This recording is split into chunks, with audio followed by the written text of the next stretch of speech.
Kommer att bli så bra det här. Alltså vi har börjat.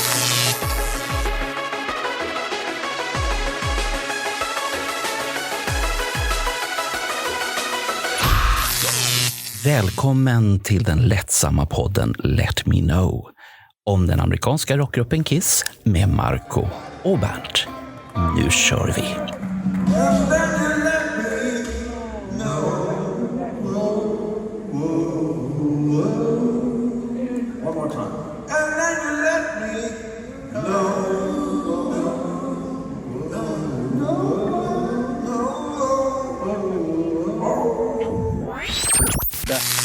Idag, Bernt, har vi en gäst som inte du har vetat om. Nej. För jag tänkte så här att när vi har rockstjärnor med i programmet så blir du alltid lite så här hyperventilerar, starstruck och alltihopa. Jo, du blir det. Och sen kommer du efter halva programmet så har du den där starstrucken fallit. Så jag tänkte vi skulle bota med att du inte fick veta rockstjärnan den här gången. Du menar så att det inte blev som när vi hade med Robert Schaus, Accept. Ja, men då var du rätt så lugn ändå. Ja. Det var värre när vi hade flickor på besök. Då var du helt hypad. The Gems, det kommer jag ihåg. Men det är ju, de var ju många, de var ju två. Ja, men nu ska vi hälsa välkommen vår rockare som är en Kiss-freak. Han har, jag vet inte hur många band han har, hur många projekt han har. Jag vet att Metalite och sen, vad heter det, Captain Beard eller sånt där konstigt namn. Ja. Jag har lyssnat på dem idag. Metalite går bra. Captain Beard, okej, det funkar efter ett tag. Så vart jag van. Då blir det här jätteintressant. Nu måste vi reda ut ett par saker. Jag ska säga välkommen till Robert först. Ja, för fan. Hej, så välkommen Robert Majd. Det var som Pet här har problem om rockstjärnor. Jag förväntade mig att du skulle presentera någon annan där, tack. Nej, det är du som är rockstjärna. Okay. Ja, tack. Ja, du är ju med överallt och vi hade ju äran att få sitta bakom dig i Dalhalla på Gene Simmons där. Och vi tillbad högre makter där. Ja, det var kul. Då träffade vi hela din familj. Ja, precis. Jajamän. Oj. Ja, och då hade du en liten rockare med dig också. Just det. Ja, får jag bara fråga här, nu har det ju gått ett tag sedan Gene Simmons var här. Är lilla rockaren fortfarande på banan? Ja. Han gillar hårdrock fortfarande. Ja, alltså han har verkligen sin egen smak och har gått igenom lite faser. Efter hans hårda Kiss-perioder så var det Beatles för hela slanten. Sen fick han ett AC/DC-anfall. Och, ja. Menar du att han hade Beatles där ett tag? Ja. Han kunde Beatles-plattorna bättre än mig faktiskt. Så jag tog mig an till Liverpool och kollade på Paul McCartney i december. Bara för att det kändes så häftigt att få ge någon i den generationen chansen att se en Beatle. Och orimligt kändes det. Men ja, det var coolt. Så pappa tog med honom till... Hur gammal är han? Han är 7 år. Eller vi kollade på Paul i Manchester och sen tog vi 2 nätter i Liverpool där vi åkte den här Magical Mystery sightseeing-buss och gick på Beatles museum. Och, det var jättekul. Och gick till de här klassiska ställena där och fånade er vid trottoaren och allt det här. Som man ska, absolut. Ja, som man ska. Och uppskattade han det? Ja. Ja, det måste jag säga. Det var häftigt att höra att han uppskattade det. Det skulle vi väl alla vilja vara med om, kan jag tänka mig. Men jag måste få backa tillbaka lite grann här för att nu blir jag lite starstruck. Fast inte på det viset som du tror, Marco. Och inte det som Robert heller tror. För ungefär 5 eller 6 år sedan så hade jag en god vän som började podda. Gjorde videovloggar och blev väldigt inspirerad utav min vän hur man på ett enkelt sätt kunde göra både intervjuer och annat. Och min vän är en god vän till Metalites förra trummis. Och de satt i min kompis soffa och pratade om genustänk. Alltså ingenting som hade med hårdrock att göra eller hur man trummar eller någonting. Men de hade ett djupt samtal om genustänk överhuvudtaget. Och just det samtalet, det var ett sånt där som satte fart i huvudet på mig. Så att indirekt, Robert, Ja. tack. Ja, jag känner inte att jag har bidragit så mycket där, absolut, men det är spännande. Jag tror jag vet vad du syftar på där. Och, Ja. Vi som inte har någon aning om vad det här handlade om, vad var det för någonting? Var det Lea som var med i Väsby Rockpodd? Det var Lea, ja. Lea var med. Ja, just det. Nu kom jag på det. Det läste jag på Sweden Rock Magazine till och med, har jag för mig. I någon intervju i den vevan där. Ja, just det. Ja, så att Lea och Christian Ek gjorde en podd, jag tror att kan den ha varit 45 minuter eller någonting sånt. Och det var verkligen så här en otroligt avskalad historia. Det var en kamera som då följde de här två när de pratade om genusvetenskap. Och det var så simpelt men ändå så genialt, så jag bara tänkte att vilken jävla bra idé. Det här ska jag ta med mig. Och den idén hade jag länge. Det blev Zoom-samtal när jag fortfarande vloggade och poddade själv. Och sen, Marco, när jag träffade dig på Car Jams spelning när de skulle spela, vilket de inte gjorde. Tack fortfarande Car Jam för att de inte spelade. Och där... Förstörde jag dig då? Ja, för du fick min idé och så tog vi den ihop med din idé. Och sen så malde vi på där under en hel kväll. Och vi sitter fortfarande 4 år senare och gör poddar. Och nu är liksom cirkeln på något vis sluten, eftersom nu har vi med en person ifrån Metalite. Jaha, som har inspirerade dig från början. Ja, det är häftigt. Ja. Snyggt. Ja. Och det visste du inte ens om, Robert. Och du, Marcus, sa att nu är det bäst att du inte får veta vem det här är. För du blir bara så... Ja, det hade blivit. Du hade triggats igång på en gång. För du har en tendens att spåra ur när det kommer kändis. Jag vet inte vad fan, varför. Det har gått 5 minuter i det här avsnittet och det har redan spårat ur. De är ju bara en person som alla andra. Jo, men jag vet. Ja. Men däremot, cred or cred is due och... Men innan vi går på detaljer här nu på alla band och sånt, eller ditt Kissresa, så vill jag först och främst, hur många band har du som du spelar aktivt i? Alltså den frågan, det är lite som att fråga hur många gitarrer har du. Det går inte att ge ett helt rakt svar på det ändå, tycker jag. Jag är väl med i... jag är med i Metalite såklart och Captain Blackbeard. Sen har alltså Nighthawk är inte direkt ett band, det är mitt lilla soloprojekt. Och sen så är jag lite stående vikarie som basist i Weapon för att deras basist genomgår en cancerbehandling. Och jag är också låtskrivare, partner till Danny där. Så jag har ju mycket med Weapon att göra också. Så det är väl de 4 som tar upp min tid, kan man säga. Okay. Så vi kan väl säga 4 då. 4 band. Har du några vilande sen också, eller? Ja, kanske ja. Herregud. Men vänta, då måste jag ju ställa den här frågan. Det måste ju bli ett ja på det här. Skriver du låtar till Melodifestivalen också? Inkognito? Nej. Jag skickade in en låt förra Mello, men det blev inget av den. Bara för jag ville testa. Jag ville bara testa. Ja. Men varför ville du testa det? Vad var det som var spännande att skicka till Mello för? Varför gjorde jag det? Ja, varför gjorde du det? Jo, jag tror jag ville veta om jag kunde skriva en låt som lät som Mello. Och så... men är det inte en skam som hårdrockare att skicka en låt till Mello? Då blir man ju en pudel. Nej, men för mig handlar det där lite om... folk pratar om guilty pleasures. Om vi ska ta det Kiss-relaterat så anser jag precis som påstående att det finns bra och dålig musik och du bestämmer själv. Och det finns mellolåtar som jag tycker är bra och det finns mellolåtar jag tycker är hemska.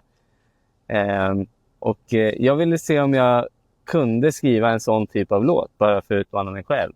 Och sen när jag tyckte att det lät som en sån låt, då tänkte jag men då kan jag lika gärna skicka in den bara för att se vad som händer. Och det hände ingenting. Men då har jag gjort det i alla fall, så började jag grubbla på det.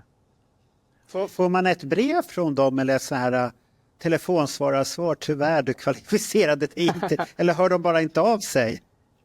Alternativ nummer 2. De hör inte av sig överhuvudtaget, man Precis. vet ingenting. Men då kanske inte låten kom fram ens en gång. Den kanske hamnade i spamkorgen från början.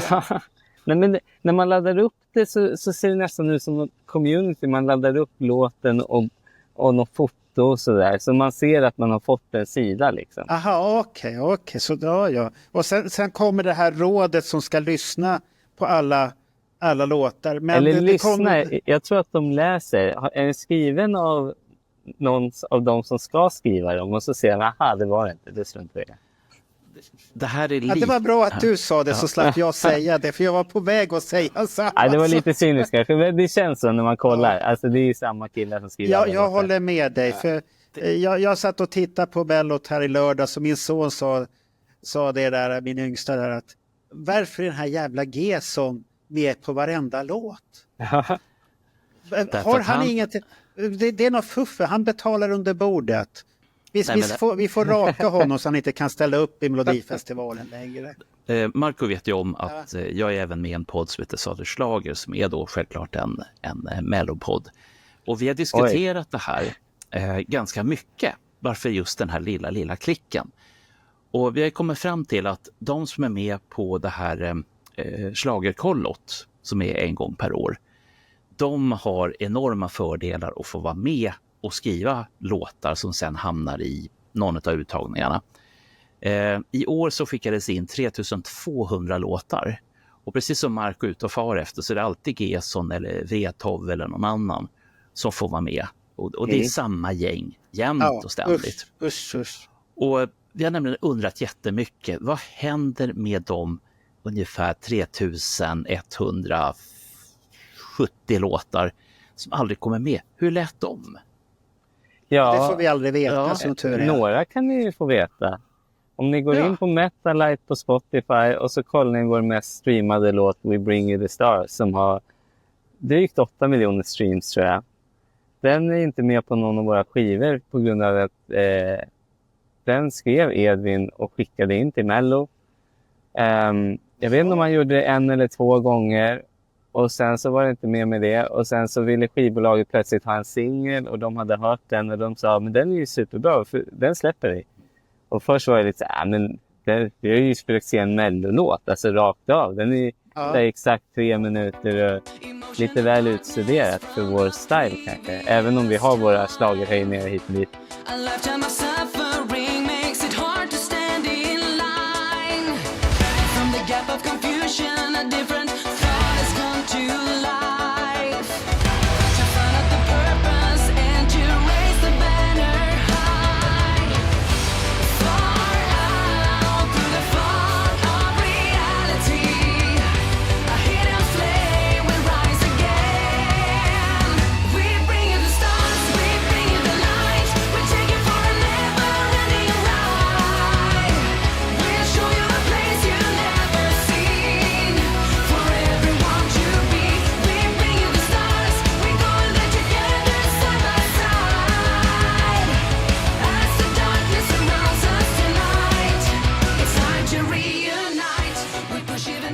Men så släppte vi den och den har ju dubbelt så mycket streams som våran andra mest streamade låt.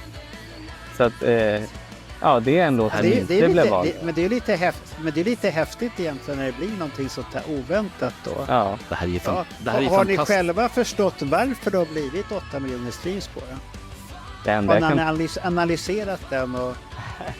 Alltså det enda jag kan tänka mig är ju för att ni skriver alltså mer med tanke på att försöka göra en hit än att bara göra en bra låt för hur man tycker en bra låt är. Utan det är försök att följa en mall. Och det kanske funkar. Men du ska få ett tips där. Gör inte som Kiss och säg efter ett tag att allting ska låta som Destroyer för att man lyckades där. Så att gå vidare, släpp det och skriv nya låtar istället. Helt fritt. Så att du inte fastnar i det här. Det ska låta som Destroyer hela tiden. Det tycker jag är så konstigt. Men Kiss var ju själva inte nöjda med Destroyer när den var ny. Nej, men nu efterhand är de jättenöjda. Jag tycker det är roligast. det roligaste med det där är vilka skivor de har sagt det om. När man bläddrar en gammal Okej och så liksom när Asylum är på väg och bara det här låter som Destroyer, man bara men hallå. Alltså nog för att jag gillar Asylum, den är jättebra, men tycker ni att den låter som Destroyer? Nej, det gör det inte. Det är väl ingen platta som låter som Destroyer överhuvudtaget. Nej,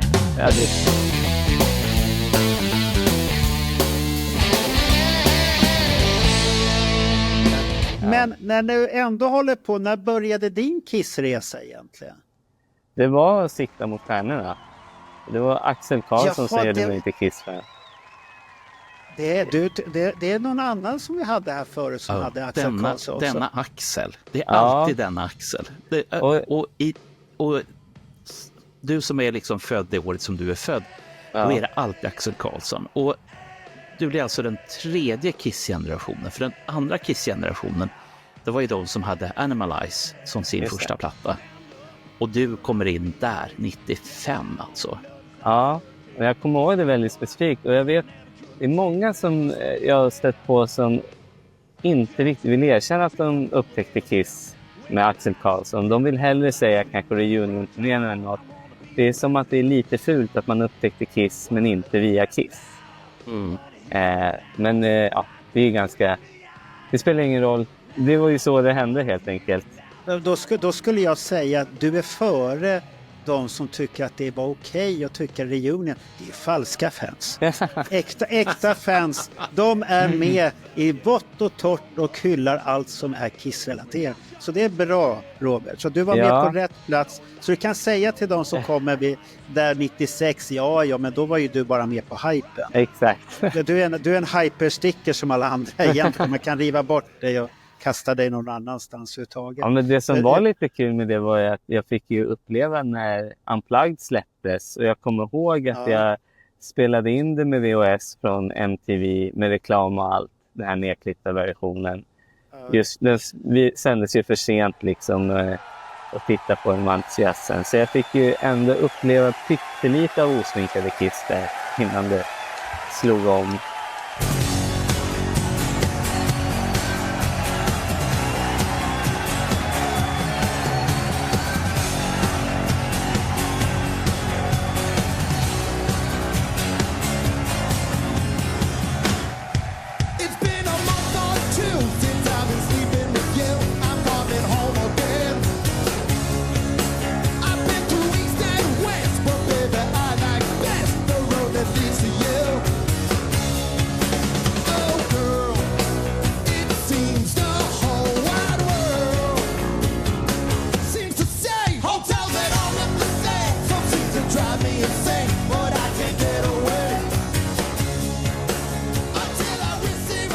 Men du var inte på något av de här Kiss-exporna som var 95-96 där? Nej, jag var första ju inte Kiss det.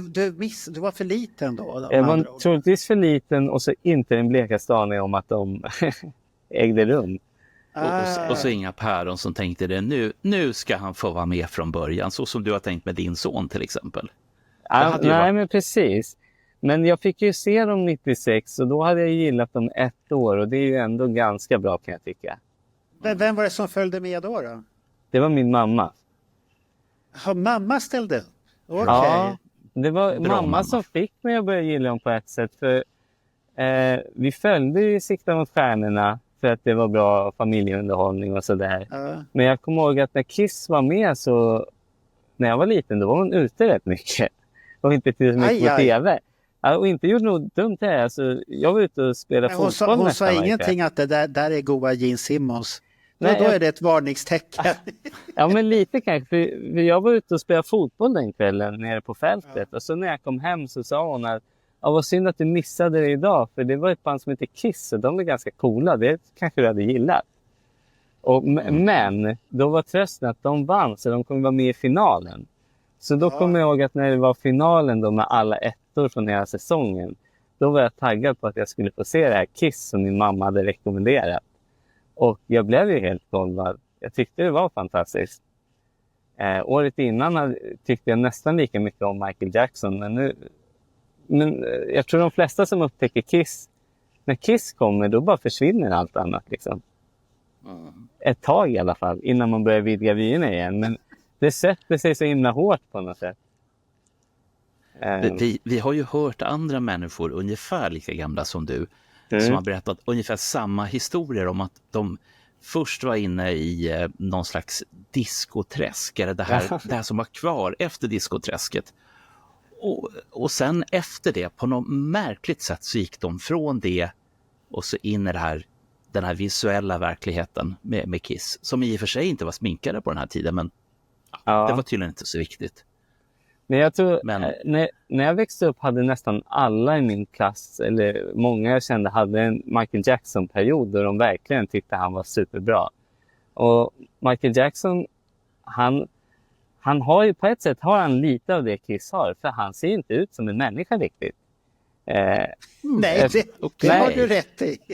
och på gott och ont liksom, för att han kanske ser lite märklig ut, men han ser också nästan ut som någon slags serietidningskaraktär.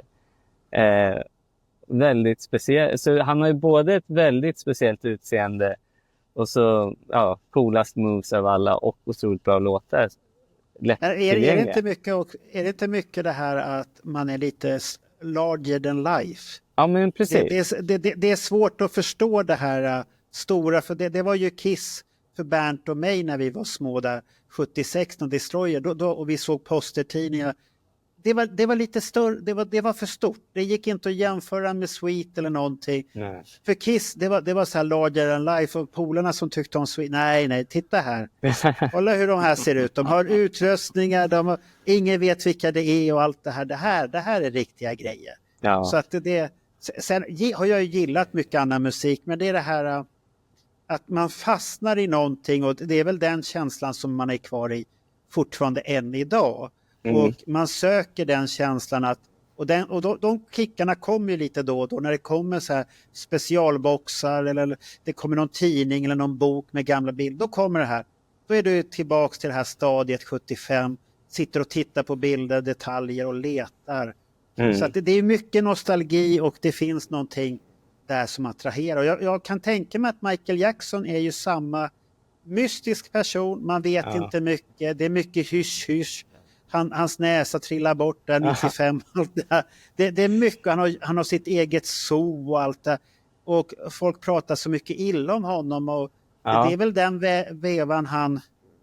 Är det inte då han gifter sig också, Michael Jackson? Jo, samtidigt? Det kommer jag ihåg med någon mellanstadiedisco. Man behövde ha den där balladen som där han åmar sig med Lisa Marie. You are not alone. Den tyckte jag såklart inte om. Jag har alltid gillat dem med lite fart i. Men men Michael Jackson har ju gjort bra låtar, det kommer man inte ifrån. Och tar du alla Michaels låtar och hade lagt dem på typ Lionel Richie, hade det aldrig blivit lika stort. Utan det är ju, som vi pratade om, det är det här, imagen är ju också lite over the top med Michael. För att han var ju redan hypad från Jackson-tiden, så var ju han the Wonder Kid som gick omkring där, och jämför man med övriga familjen så var han var väldigt speciell, om man säger så. Så att det går inte.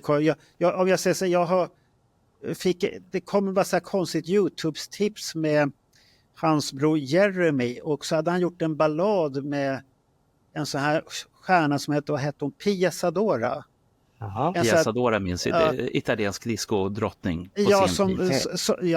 Hon var inte disco-drottning, hon var ingenting, Bernt. Hon var gift med en stor penningpung, och då får man skivkontrakt, filmer, totalt värdelös, och de gjorde en låt med Jeremy Jackson, och den är ju så dålig. Och jag hittade massvis med tv-klipp, eftersom du tittade på så hur man försökte pusha fram det där.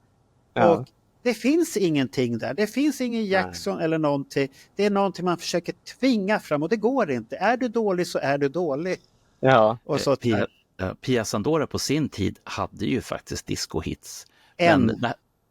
Precis, tack. Ja, en. Inte plural där inte. Men det som nu när ni är inne på det här med Michael Jackson, jag tror att vi får inte glömma bort producenten och hur pass välproducerade de här plattorna var. Otroligt välproducerade faktiskt. Men återgår vi till Kiss här. Och Axel. Ja, eftersom du såg Kiss 96, hade du fått någon skiva innan? Ja, efter Sikta mot stjärna upplevelsen där så ville jag ha skivan I Love It Loud. Och jag vet inte om det var någon i butiken eller om det var vem som sa till mig att jag skulle köpa Destroyer då. Så vi gick till Expert i Kista centrum och köpte Destroyer och jag blev otroligt besviken. För den var ju inte med där. Nej. Men det var någon farbror alltså som skulle hjälpa dig att hitta det bästa. Ja, säkert. Det här är nog det bästa med Kiss. Och så gick jag hem och nej, det var inte... Jag tror jag ändå såg någonting i Detroit Rock City, men jag hade svårt att komma över att jag inte fick den låten jag ville ha. Men jag var tillbaka där snart och hade lärt mig namnet på låten och så köpte jag Smashes, Thrashes and Hits. Jaha, den där klassiken. Okay. Och där gillade jag allting. Och sen började jag utforska resten då. Ja. Mm. Men när du kom då till, var det Globen du var 96 då? Ja. 11 år misstänker jag då. Ja, du född. Precis. Hur kändes det att komma till Globen där? Det var masshysteri, det var en sekt som var i rörelse och lycka och alltihopa. Alla var så här stela. Sen när det satte igång så exploderade ju alltihopa. Hur kändes det där? Det var helt otroligt. Alltså hela upplevelsen, det var så osannolikt. Så jag kommer ihåg att biljetterna släpptes, det blev utsålt direkt. Och min mamma hade försökt få tag i biljetter, men hon hade redan då varit på svarta marknaden, var superdyra biljetter för den tiden i alla fall. Ja. Och sen så kommer jag ihåg att vi julpysslade i skolan och så sa en tjej till mig att hennes granne sålde Kiss-biljetter. Och jag bara, va? Och jag visste inte att min mamma hade letat, så det var första gången jag såg en chans att gå på konserten. Och då, första och enda gången i hela min skoltid så gick jag till rektorn och frågade om jag fick låna telefon. Och då ringde jag till min mamma som jobbar på barnintensiven. Och då frågade de, hon är lite upptagen nu, men är det viktigt? Och jag bara, jo men det tycker jag. De bara, okej. Ja. Och så ringde hon upp 5 minuter senare i panik. Vad är det som har hänt? Jag bara, jo men alltså... Min kompis här säger att hennes granne har Kiss-biljetter. Hon bara, va? Ja. Var hon inte arg på det? Nej, hon blev nog mest lättad att det inte var allvarligt på det sättet hon hade föreställt sig. Det var den reaktionen istället. Ja, och sen så tror jag att hon ändå köpte varför att jag tyckte det var viktigt. Ja. Så min mamma kom överens med den här killen att vi skulle träffa honom vid tunnelbaneuppgången i Globen och köpa biljetter honom till ett ofantligt överpris. Vilket jag visste inte ens hur dyrt det var. Bara att vi skulle gå, så jag var jättetaggad och så åkte vi dit. Och han var inte där direkt. Och direkt kom det svarta börsen-killar och erbjöd biljetter för mycket billigare. Och vi kunde inte låta bli för vi kände att han försökte lura oss. Så vi köpte av någon annan. Okej. Och, det var ju bra. Och så kände vi, det här var smart. Det var ju typ halva priset. Och så gick vi några meter, så kom vi på biljetten, så stod det eventuellt skymd sikt. Då kände vi, nej vi blev lurade ändå liksom. Ja. Men så när vi kom in då till Globen, då satt vi långt ut på sidan och långt ner. Så vi var liksom precis där Gene Simmons gick ner till sin tekniker och mecka. Så först var det ju så här, vi såg inte helheten, men vi kom ju jättenära. Och under Ace Solo, då var Gene nere med ficklampa och lyste och höll på att vinka och flörta med publiken exakt i den delen där jag stod. Var det då hon kände igen mamma? Nej, exakt.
jag ska inte vara elak. Nej, men Det är nu det blir läskigt, Marco, Exakt, ifall det finns nu... en sån här koppling. Ja. Ja.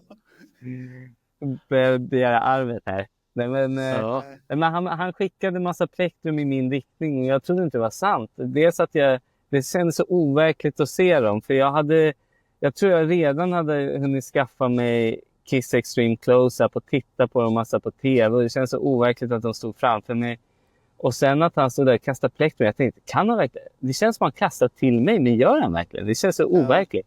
Och jag gjorde nog så här att jag kunde inte se om han tog vägen. Jag gjorde bara så här, jag ser dem inte. Då gick han och pratade med sin roddare som klättrade upp på någon låda och gav mig 3 plektrum. Och då fattade jag, men han ville ge mig plektrum. Jaha, så jag fick med mig några plektrum och en otrolig första konsertupplevelse. Och jag kommer också ihåg hur det kändes som hela Globen gungade. Eller hela Globen gungade när alla hoppade. Och jag har sällan sett sån stämning på Globen. Det närmsta var nog en Springsteen-konsert där också hela Globen höll på att rulla iväg.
Och sen kom ju mobiltelefonerna, då når man inte samma stämning helt enkelt. Nej, det är väldigt svårt att komma till den där stämningen. Men det som du säger där, Globen 96, det var någon speciell stämning. Det var mycket prat innan, alla visste hur setlisten skulle se ut i stort sett. I kisskretsar och alltihopa. Men den var faktiskt jag tror faktiskt den var i Aftonbladets bilaga låtlistan. För jag kommer ihåg att jag försökte lyssna in på den.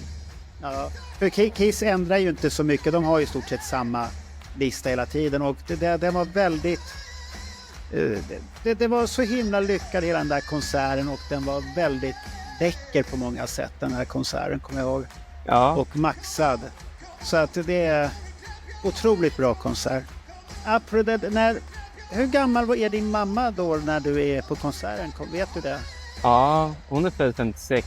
Så hon var ju 40 år då.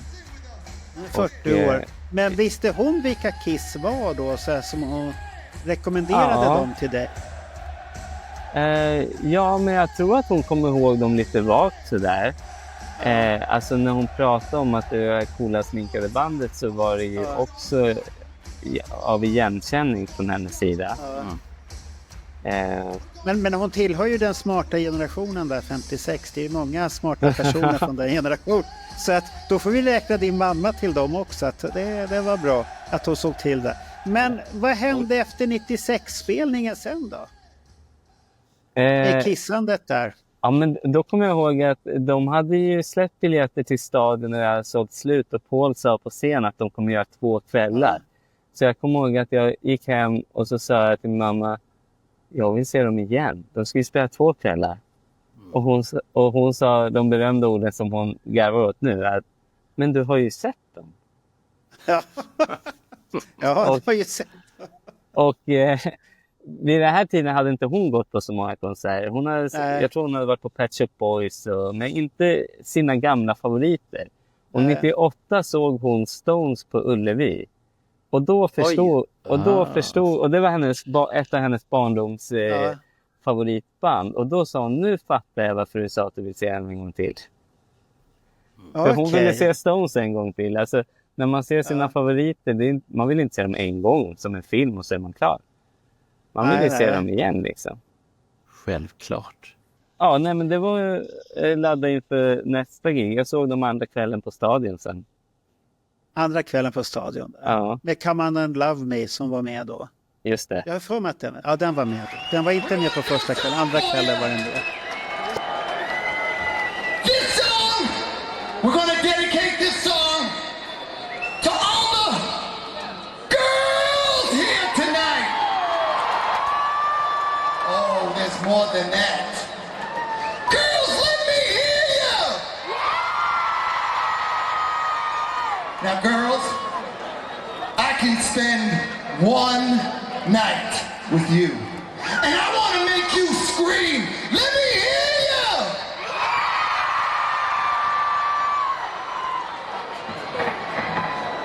Come on and love me.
Då gick jag med min fasters man som hade sett Kiss på Gröna Lund. När han var barn. Oj. Kom det så här dumma, spydiga kommentarer? Det är inte lika bra som 46 det här. Nej, men han har alltid haft lite inställningen att men när du blir äldre så kommer du inte lyssna på Kiss. För han hade man får säga situationstecken, men han har växt ifrån Kiss. Alltså han lyssnade ju på kanske lite mer sofistikerad, låter fel att säga. Men han började gilla mer så här symfonirock och vad kan man säga, Yes och väldigt blandat egentligen. Men han gillade väl inte Kiss längre, ska jag inte påstå. När han gick av lite nostalgi där liksom. Det låter ju lite hårt att liksom ha sett dem och så bara Nej, man ska aldrig dissa någonting. Det där har jag aldrig förstått. Fast han gillade det då. Det känner jag ju. Vad gillade han 97 då? Gillade han det då också eller? Ja, det var nog bara mest nostalgiupplevelsen. Jag tror inte han direkt uppskattade musiken sådär.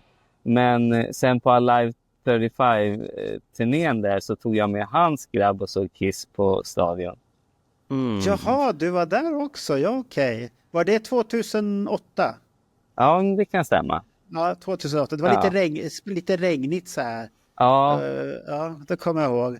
Men det var ju också en väldigt trevlig kväll, kommer jag ihåg, fast det var lite si och så med Pauls röst. Men det var ju ändå Kiss, om man säger så. Det är första enda gången jag har sett Eric Singer paja en låt. Jaha, vilken låt var det då?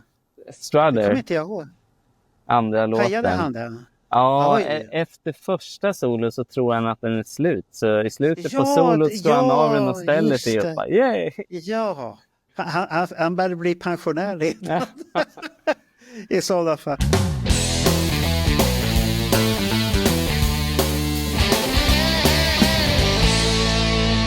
Hur många gånger hade du sett bandet? Jo, Totalt? jag har sett 25 hela konserter och sen har jag sett en halv konsert som jag inte vet om man ska räkna som en hel konsert. Jo, men det var en konsert. Ja, då är Hur det kom 26. hur kom det sig att det var en halv konsert då? Säg Det inte var- att det var den i Tokyo, för jag har för mig att du har varit i Tokyo med Patrik Larsson. Ja, precis. Och Skandalomsusad turné. Vi säger inte tack mer. vare oss.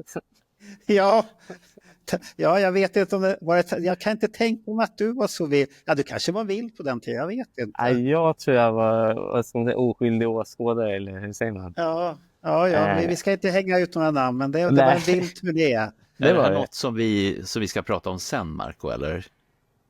Nej, vi kan väl nämna att det Min gick inte resekamrat, så... Ja, Kato Bråten, som finns på Kiss Army Norway, har skrivit ett beryktat resebrev som ligger ute på deras forum någonstans. Och, så alla jag har träffat någonsin från Kiss Army Norway känner till mig och Katos story, kan man säga. ja och sen var det ju reseledaren Patrik Larsson. Japp. Stackare, han har ju skrivit en bok om den resan. Ja, just det, det har han gjort, ja. Mm. Och det kan man säga att han frågade mig vad tycker du om det? Är du arg på mig? Hur ska jag kunna vara arg på det? Ibland kan det bli lite fel. Det var lite fel där borta och sånt här. För det var lite det här att man använde namnet Kiss Army Sweden på fel sätt. Ja. Ja, och då var det lite, vissa i Kiss ledning vart lite sura. Att är det så här Kiss Army Sweden beter sig utomlands så är det inte okej. Men det har löst sig i alla fall. Ja, Marco, jag råkar ha den där boken. Står det om det här? Det står om den där berättelsen, och Patrik Larsson är ju jätteånger. Han var så ångerfull och mådde dåligt efter det där och sånt där, så att... Men ändå så skrev han det i boken. Ja, han skrev det i boken. Han kanske behövde skriva av sig också. Jag vet att Robert var med på den resan, så han har lite rockjävel i sig där. Sen kanske de påverkades av en annan person, men jag säger ingenting mer där. Fast Marco, jag har ju träffat Robert. Eller vi har träffat Robert. Ja, då vet du att Robert är en väldigt lugn person. Det är en fantastiskt trevlig människa. Så att det är inget att snacka om. Jag skulle säga att jag är inte inblandad, alltså inte för att frånsäga mig ansvar här. Nej. Men jag var väldigt ung och blyg och försynt när jag åkte på den där resan. Och det är min första resa utomlands utan mina föräldrar. Och jag, som sagt, när jag säger oskyldig åskådare, jag stod mest och bara med hakan i marken och kollade på vad som hände, kan man säga. Ja. Men det var fascinerande roligt. Men det var en häftig resa i sig själv. För det var det såg verkligen. Ni inte flera spelningar på den turnén? Där ja, det var 4 konserter. Ja. Och en stad bodde vi i samma hotell som Kiss. Och vi fick ju gästlista och backstagepass, vilket vi troligtvis inte borde haft. Var i kanske skandalen ligger. Nej, skandalen berodde på hur man betedde sig. Ja, det var bara det. Det var inte det, för det var ordnat att ni skulle ha det, men det var men det inte var för att det gick lite fel. Ja, men det var en och annan i sällskap som ville få ut vissa grejer som ibland kanske var orimligt, och jag var där för att se Kiss och inget annat. Så jag var så på den där grejen. Men det som var coolt, som jag vet är kanske lite unikt, var att jag tror att det var i Nagoya, så jammade de lite på slutet, och jag tror de spelade nästan hela Shock Me med Paul Stanley på sången.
Det var 2006.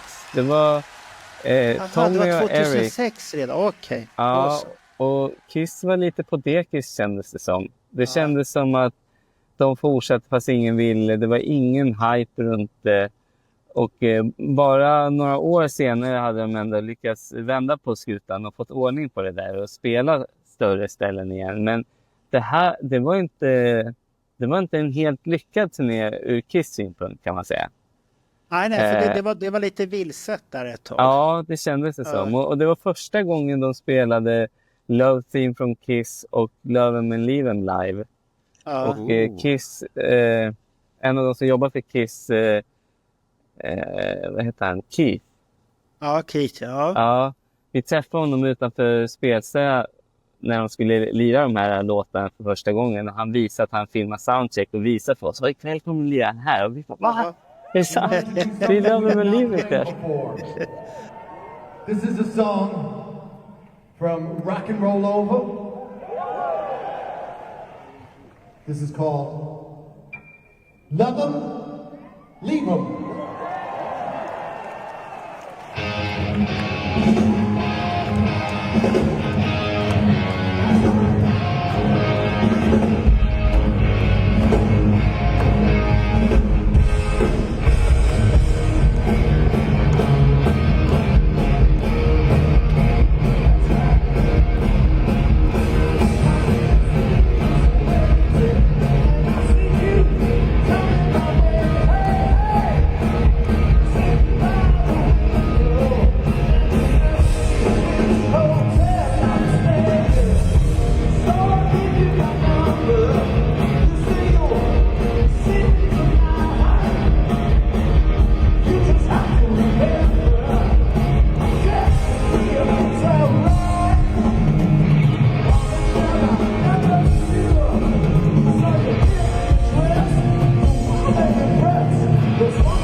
Ja, men det är ju häftigt. Ja. Så då fick du ju häftiga minnen från den turnén i alla fall. Absolut. Och väldigt exklusiva låtar. Det är inte ofta man hör dem där nämnas. Nej. Och jag fick autograf av alla medlemmar och ett snabbt foto med alla. Vilket har gjort att jag inte har känt det här behovet att köpa de här svindiga meet and greetsen. För jag fick göra det en gång. Det hade varit coolt att ha något foto med smink, men jag lever på det där. Jag har levt på det många gånger när jag har funderat på tömma sparbössan. Alltså du har inte varit sugen på att bli så extrem och köpa en meet and greet eller något sånt där? Nej, jag har känt att det har varit för mycket pengar. För jag har känt så här, men då kan jag åka och se dem igen i något annat land istället, och se fler konserter. Det har varit för mycket pengar för att jag ska motivera det. Så. Okej. Mycket förnuftigt måste jag säga, Robert. Eller så kan man ha... Nu ska ekonomen Bernt vara tyst här nu. Men jag kan ju säga så här till dig, Robert, att eftersom jag har en god vän som heter Marko Rovinen, jag har tydligen varit på meet and greet, fast ändå inte. Ja, den är ju photoshoppad bilden, Bernt. Så att det finns en bild från inte så länge sedan. Ja, du lät så ledsen, så då tänkte jag gör en Photoshop till det på det kan man ju leva på också. Och det vart ju väldigt bra alltihopa. Där. Jag har ju träffat dem redan, så jag vet ju vilka de är och så. Att... Men har du sett Kiss på några andra exotiska ställen? Ja, det tycker förutom, nu kommer det fram här. Jag och tjejen skulle åka till Australien en gång. Och då råkade jag nämna att vi kanske är i Perth när Kiss börjar sin Australien-turné. Så då ritade vi om vår rutt lite. Jag tror vi ruckade på den 1-2 dagar bara. Så fick jag se Kiss i Perth när jag tror det var första giget i Australien med Spindel-ljusriggen. Monster-turné. Ja, det var den. Ja. Spindeln skulle komma ut, ja. Ja, och det som gjorde den det, Robert? Kom den ut? Det var massa spindlar överallt. Jag får giftiga pissspindlar. Ja. Ja. Så att, Men det var kul Men, att få se Shandy då, vilket ja. man inte får Ja, se just så det ofta. med allsång utav publiken och allt det här. Ja. Ja, Det är en stor hit där. Där och Precis. Norge. ja, Norge också. Ja. Just Ja, det, Norge de också. älskar Amnäs. Ja, så att det är där det varit en hit. I övriga världen förstod ingenting. Som vad Just säger det, skå. och min halva konsert då, om jag ska ta Ja. den, det är ju, då skulle jag och Johan Flygare åka och se turnépremiären på, det känns som att det var USA-delen av Alive 35, men de hade bytt till Sonic Boom-dräkterna. Aha, okej. Och då skulle de börja med att spela 2 kvällar i rad på Cobo Hall och sen skulle Cobo Hall rivas. Och året innan tror jag och Flygare hade sett 4 första giggen på Alive 35 med start i Oberhausen. Så då sa vi, då måste vi åka dit och se dem i Detroit. Så då såg vi 2 gig i Detroit, 1 i London, Kanada och 1 i Cleveland. Men dagen innan första giget, när vi landade i Detroit, då skulle Kiss spela 2 låtar i Cobo Hall och direkt sända det på Jimmy Kimmel Live. Men man kunde bara få komma in på arenan om man hade hört av sig till en radiostation. Och det hade ju inte vi. Så när vi checkade in på hotell, vi sa vi drar till Cobo Hall bara på vinst och förlust. Och det här kändes nästan lite som grabbarna i Detroit Rock City-filmen där man försöker komma in och inte ha biljetter. Och vi gick upp till någon vakt där och bara, hur kommer man in här? Ja, men det är låt spela dumma så här. Då förklarar han och bara, nej men vi är ju inte med på den listan. Han bara, sorry grabbar. Vi bara, vi bara tänkte chansa. Vi kom från Sverige, vi landade nyss. Han bara, kan inte göra något. Så tog vi några steg därifrån och bara, vad ska vi göra? Vi ser ju liksom in genom dörren där. De ska ju börja snart. Och så stod vi där och körde hundögonen liksom. Och sen ropade vakten. Han bara, hey guys, come on. Vi bara, va? Och då körde de 2 låtar till Jimmy Kimmel och då hade de kanske 2000 pers på ståplats bara så det skulle se bra ut framför kamerorna. Ja. Och när de hade gjort det så körde de 3 låtar till tror jag, eftersom de ändå var igång och sminkade allting. The Jimmy Kimmel Live Concert Series, sponsored by Bud Light Golden Week. Richard Belzer and Joel McHale. This is their new CD called Sonic Boom from the Bud Light Golden Wheat stage at the Cobo Hall Arena in Detroit with the song Modern Day Delilah, Kiss.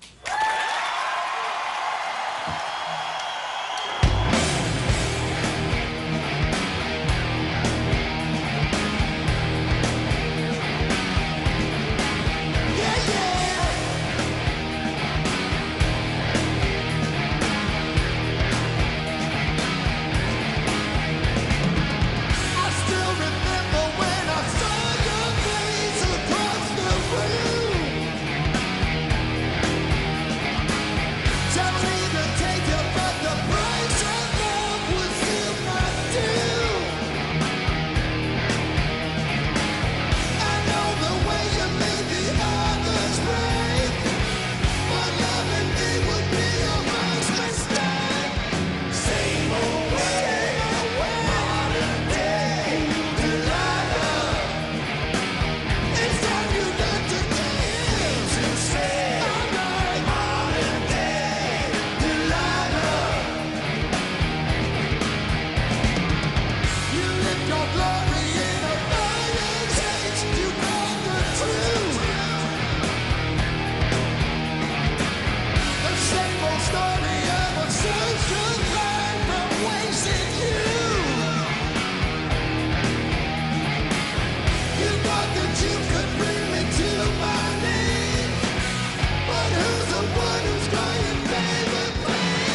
the Jimmy Kimmel Live concert series, sponsored by Bud Light Golden Wheat.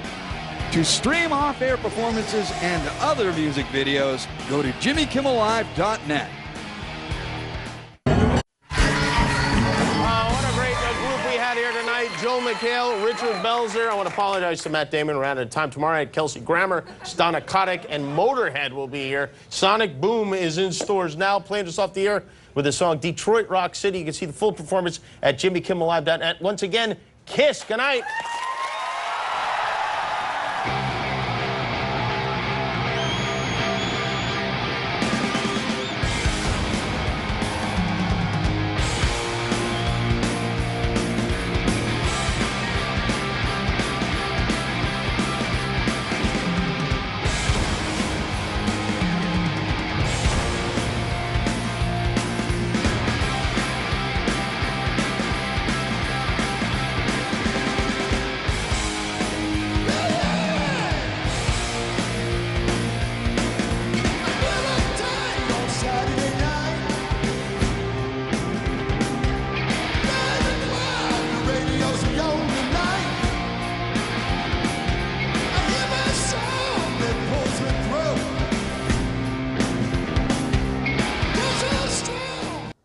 Så det är min halva konsert.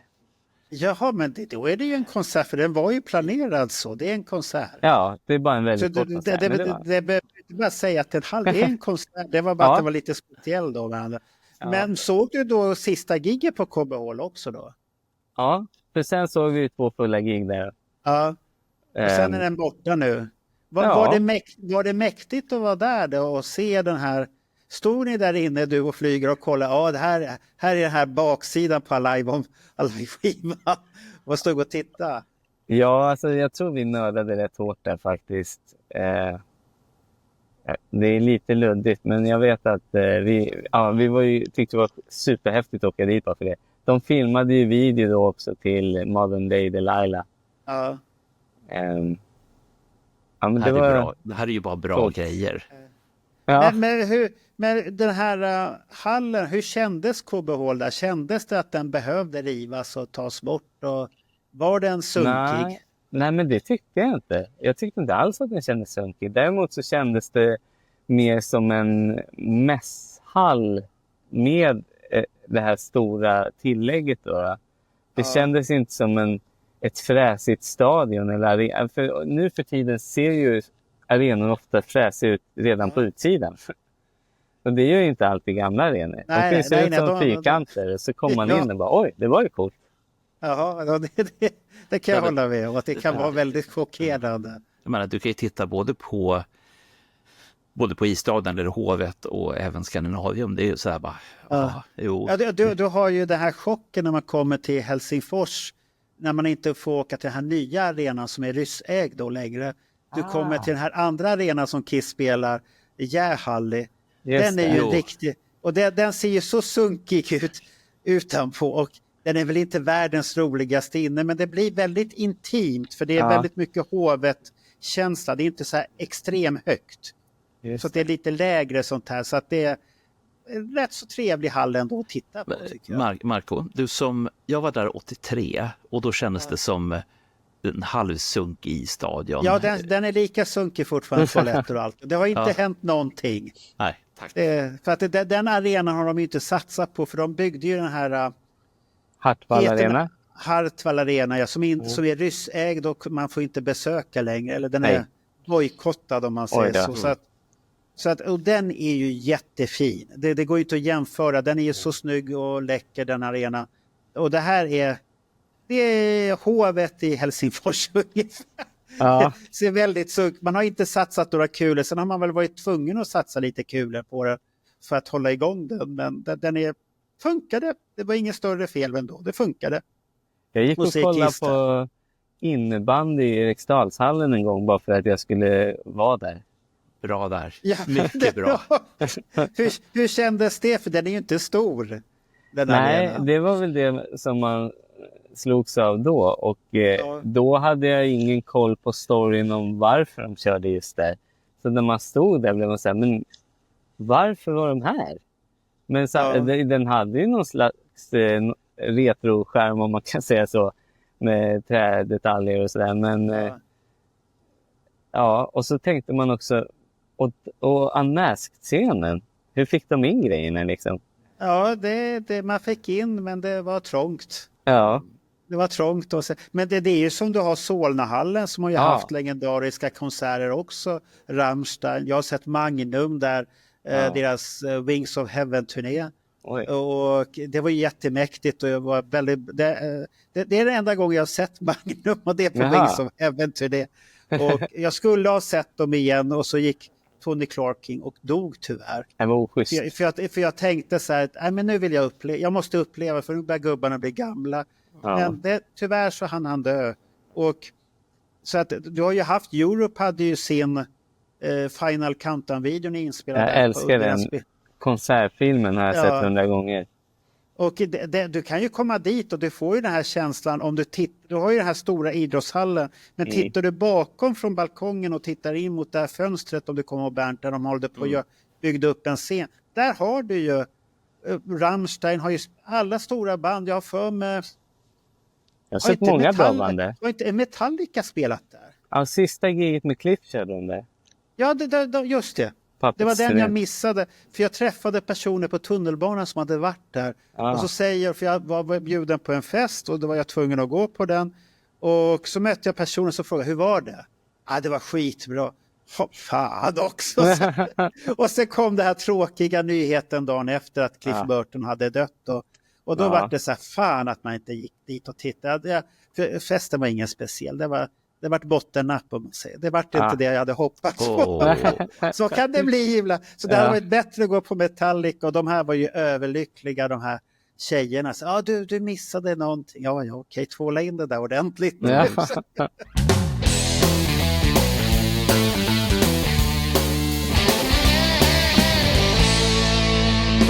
Men när du ändå har varit och rest här då, känner du många i Kiss-kretsarna här nu för till? Eller har du lärt att känna personer? Alltså jag är inte jättedjupt insatt sådär. Jag känner ju igen folk, men det är fler jag känner igen än som jag faktiskt liksom känner. Jag vet ju vem liksom Niklas Lidholt och Alexander är, men jag har inte fått tillfälle att prata så mycket med dem. Men man ser ju dem, det är ju han som jag brukar se liksom. Men jag brukar, alltså norrmännen, mina norska kompisar från Japansvängen brukar ju alltid, antingen Kato eller Henrik är ju på något av alla gig. Ja, de är ju överallt de där. Ja. Det är ju de ständiga norrmännen som alltid ska vara där. Sen är de kanske lite för glada ibland, om man säger så. Marco, jag måste fråga. Marco, när vi var på samma konsert som Robert så träffade vi några norrmän också som var lite på, med uttrycket som så. Det var inte någon av dem, va? Utan det var den norrmannen som satt bredvid oss där och var lite aggressiv för att han började med det här dumma. Vi har ju pratat om det förut, för han sa ju men vad fan, har jag Let Me Know-podden bredvid mig här nu också? Nu får det vara jävla. Och han lät så aggressiv och jag bara tänkte så här, så sitter Bernt bredvid honom, det här var ju inte bra det här. Och Bernt är så försiktig, så tänkte vad ska det bli utav det här? Men sen säger han så här, jag tänkte säga till honom att lugna ner det lite. Då säger han så här, men det är skitbra. Jaha, okej, det var det han ville. Det var hans sätt att skämta, men han lät väldigt allvarlig. Och sen stötte jag märkte jag att du satt framför, så började vi prata med dig där mitt i det hela också, med din familj och allt det här. Så det var riktigt trevligt. Det var ju lite mer... Du räddade oss. Jag tror inte han räddade oss, för att han var ju snäll, norrmannen där. Och sånt där. Men det jag sitter och undrar... Förlåt, måste jag nämna också. Jag har ju gjort många kissresor med Johan Flygare. Ja, och han är ju ett trevligt sällskap. Jajamän. Väldigt lätt att umgås med. Och frågar man, ska vi göra det? Japp, det gör vi. väldigt lätt, otroligt lätt sällskap. Och jag träffade honom första gången i Indianapolis 2018 och otroligt härlig person. Väldigt lätt att umgås med. Och sen dess har jag träffat honom ett antal gånger. så himla lätt att umgås med den personen. Ingen krånglig eller någonting. Nej. Jag har aldrig sett honom arg överhuvudtaget. Jag vet inte om han kan bli arg. Det kan han säkert bli, men jag har aldrig sett honom arg. Det kan ju vara så här att flygare och jag är utav samma sort. Så Ja, men då kan han nog bli arg, för du kan bli arg, det vet jag. Fy fan. Ja, är matpriserna fel på restauranger, då blir Bernt arg. Då får man se blixtrar och dunder och allt möjligt. Eller rena orättvisor. Rena orättvisor, då blir det också arg. Ja. Men han är ju otroligt trevlig att resa med och ha att göra med, tycker jag också. Så att det är väldigt... Men allt det här kissandet som du håller på med, så är jag fascinerad ut. För du har ju ett projekt som du håller på och leker din husgud Ace Frehley där, så här demosar och grejer. Ja. Och en gång så frågade du mig om jag ville designa ditt omslag till någon soloprojekt du hade. Ja, och då har jag det. förstått efteråt att det var det projektet. Jag har sett omslag, du skickade den bilden där du poserar. Ja, just det. Men du gillade inte riktigt det. Ja, du gillade inte riktigt det jag hade gjort där och hade tänkt på ett helt annat sätt än vad du hade tänkt. Du gjorde det mycket enklare sätt. Jag älskar det du slänger ihop. Ja, fast jag gjorde nog den lite väl avancerad. Jag skulle ha lyssnat lite mer på dig, hur du hade tänkt det. För du gjorde det mycket enklare där. Men då är det Ace som du tycker om att göra demos och tolka och sånt här. Vad är det för infall? Ja, alltså under pandemin så vill jag göra en soloskiva bara för min egen skull och spela med andra musiker. Så då skulle jag göra ett gäng låtar och testa massa olika sångare bara för, kul. Och då tänkte jag brukar aldrig spela in demos eller covers med mina band.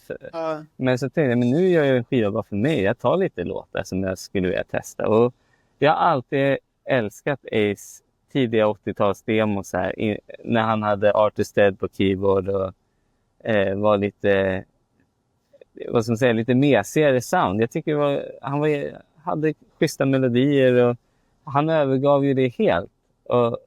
Så de låtarna finns ju bara i halvdålig kvalitet på YouTube, men jag gillar dem. Så då vill jag göra den här I Will Survive i princip bara för att få den i lite bättre kvalitet, om man kan säga det. Så jag försökte bara göra den rakt av likadan.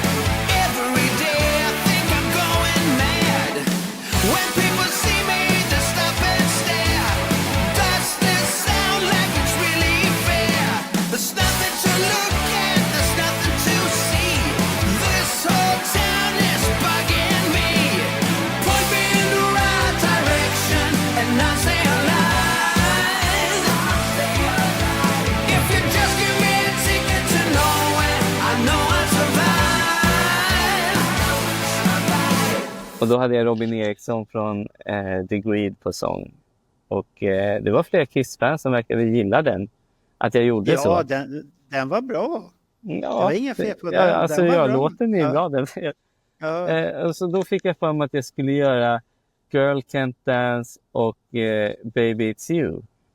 Och sen så jag började med dem bara för jag ville göra några fler. Men då drog det ut på tiden och så släppte Ace Baby It's You. Och då tänkte jag, men nu börjar han köra. Så då är det bättre att the main man får göra sin grej. Liksom. Det är hans saker. Men sen så verkar inte hända så mycket mer. Så då plockade jag upp Girl Can't Dance förra året som jag hade börjat på. Då. Och så frågade jag Martin Sweet från Crash Diet och Erik Modin från Wildness. För de är ju lika kisstokiga som jag är. Vad ska vi inte göra klart den här och kanske någon till låt? Bara för att det är kul. Så jag har ju sett att Martin kan sjunga lite. Alltså han har lagt upp någon låt där han sjunger. Och man vill ju inte ha en sån här någon som är sångare i ett band. För oftast har de mycket bredare range. Och Ace är mer en gitarrist som sjunger. Det passar bra liksom. Så när Martin la sång för Girl Can't Dance släppte svinbra, då skickade jag den här demon audio video eller Catch Me When I Fall eller vad det heter. Så de två har vi gjort och jag tycker det blev jättecoolt. Ska det komma ut det också eller vad har du tänkt med det? Jo, men det ska jag försöka få ut inom någon vecka, kommer nog första. Jag filmade lite video idag framför en green screen som jag skickar till Martin, så får se vad han kan göra. Det är därför jag har Release Commit t-shirt på mig som ni inte kan se. Jaha, det är därför du har det på. Okej. Bra där. Men de här låtarna, nu blir jag lite glad här. Är det ingenting som man skickar till Ace Frehley och säger, fan, vill du sjunga in de här? Nej, det närmaste jag kom och någon kontakt med Ace Frehley, det var ju när Carl Linnaeus intervjuade Ace inför skivsläppet här. Och han gjorde det i Sweden Rock Magazine, och då frågade han, då nämnde han att jag hade spelat in några av hans gamla demos och frågade om han skulle börja jobba för dem. Och då kommer jag ihåg att när jag läste den intervjun så säger han så här, svenska gitarristen Robert Might, säger han till Ace Frehley. Jag tänkte, varför säger han det? Han vet inte vem jag är. Men det var ju det var ändå en enorm peak att jag blir nämnd i ett samtal med Ace Frehley. Vad är det som händer?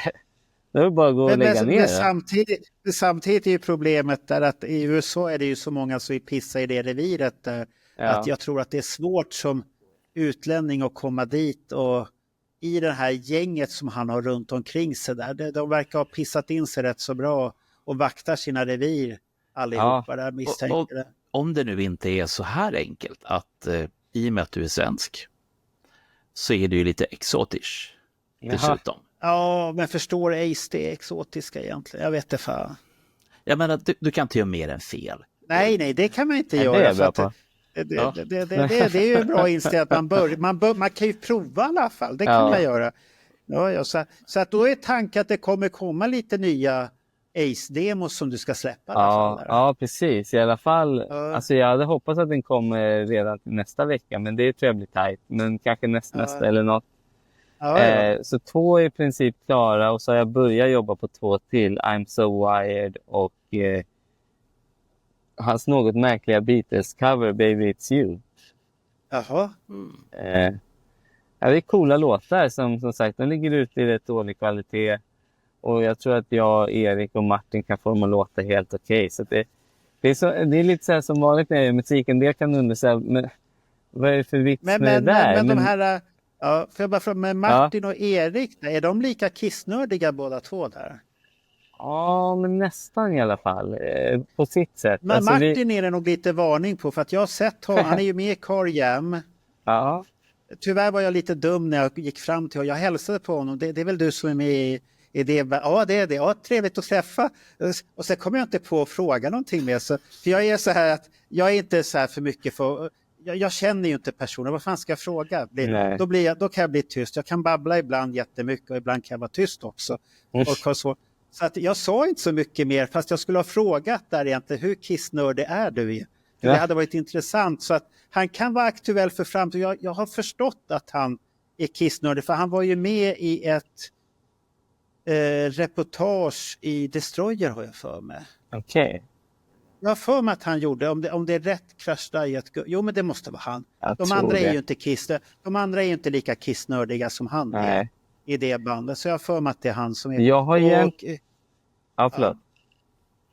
och han har ju också varit i stort sett på de här flesta föredrag som Alex Bergdahl haft på Sita Bio. Ja, jag har ju sett honom komma, och då vet jag, är man i den här lilla klicken, då är man rätt så nördig.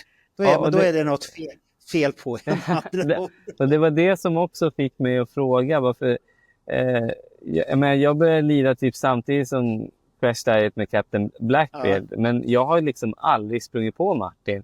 Sen började jag springa på honom på Kiss-mässor och Alex föreläsningar, men jag pratade aldrig med honom, för det skulle bli som för dig där, att jag skulle bara gå fram och säga, är det du som är Martin från Crash Diet? Okay. Sen vad ska jag säga mer? Men sen förra året så giggade vi tillsammans 2 gånger. Metalite med Crash Diet och Weapon med Crash Diet. Och då snackar man ju lite så här när man hänger innan.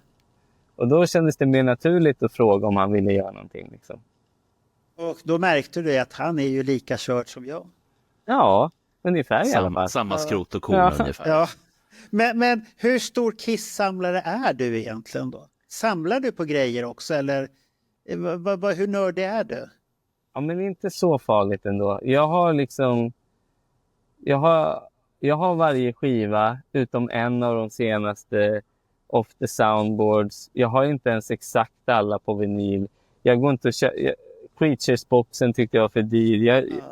Jag kommer ihåg exakt när jag valde att inte bli samlare. För att när jag började gilla Kiss så började jag köpa allt som jag hittade.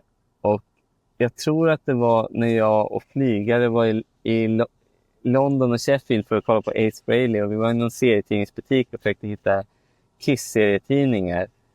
Och jag kommer ihåg att de var dyra och jag tänkte undrar om man skulle köpa en bara för att ha liksom. Och han typ bara, jag tar rubbet. Och då kände jag så här, aha. Ja, det är så det funkar att vara Kiss-samlare. Jag kommer aldrig kunna hänga med det här. Det finns inte ett chans. Det finns så mycket grejer. Det är så där man gör. Jag får satsa på något annat liksom. Ja, det var ju helt fel person du umgicks med för att bli avskräckt. För att han är ju sånt här. Men med han tar facit ju i hand allt. är jag ju väldigt tacksam för det. För att jag har nog lagt tillräckligt med pengar på Kiss ändå. Och ofta för att resa och se dem och sådär. Men du kanske inte har den där behovet. För att jag har aldrig riktigt haft behovet att ha Kiss-grejer eller vinyler. Jag har alla på CD. Jag hade de flesta på vinyl som jag råkade sälja när jag sålde. Så jag råkade sälja massvis utav de här Kiss-skivor. Det var inte meningen att sälja. Sen har jag skaffat några och jag var inne lite på det här bootleg-racet när det började komma här nya bootleg för det var så häftiga bilder. Ja, jag råkade köpa några. Ja, och så var det bara så här, fan jag spelar ju inte dem ens en gång. Jag sitter och tittar på dem, sen lägger jag undan dem. Ja. Vad fan ska jag med det här till? Är du dum i huvudet eller vad är frågan? Så har jag gått och tittat på disco. Ja, men de har ju ökat i värde, försöker jag intala mig själv. Men det är inte jag, för att för mig är det mer de här böcker. Ja. Jag älskar det visuella, jag älskar musiken. Musiken kan jag lyssna på som musik. Det är viktigare för mig än att äga en vinyl i 28 utgåvor utan någon skiva eller något sånt där. För det ger inte mig någonting. Så jag minns själv när jag började fundera på om man är riktigt nördig eller inte. Och det var, tror att det här 77 eller 78. Det var ju då det började komma merchandise även till Sverige. Och då kom ju någon sån här jävla skåpbil med Kiss. Plastmodellen. Ja. Ja, den är dyr som attan idag. Ja, du, den var dyr redan då när man gick in på... Nej, det var ingen dyr modell då. På Stor och Liten, det var mycket pengar då. Nej, Stor och Liten var... Nu sitter du och fantiserar ihop någonting. Stor och Liten tog in de var jättebilliga på modeller. Så den historien går inte, Bernt, att de var jättedyra. Det är så jag minns det. Du minns det på ett annat sätt. Jag byggde modell och den var inte dyr. Jag har byggt den så. Ja. Var sån då. Men dekalen var dålig på den ena sidan. Ja. Då kanske den var billig och inte så mycket att komma med. Men det jag var ute efter, det var enklare på den tiden. För att sen när jag kom tillbaka in i det här 16 tror jag det var ju då som jag bara inse, fy fan vad mycket skit men det exploderade ju där 96. Det var ju då det vart bananas alltihopa. Ja. Innan dess så var det ju rätt så lugnt. Med Kiss-grejer och sånt här. Jag är en ganska dålig samlare också på det sättet att jag gillar att använda saker. Så jag tyckte det var jättekul när Kiss öppnade sitt café där i Myrtle Beach. Då beställde jag Kiss-kaffe, Kiss-ketchup. Men jag använde ju det. Jag tyckte det var jättekul när någon kom över på middag. Så hade jag Kiss-ketchup och så fick de Kiss-kaffe efteråt. Och sen när jag gått i konkurs, liksom, jag har ju ingenting kvar av det. Men jag tyckte det var jättekul då.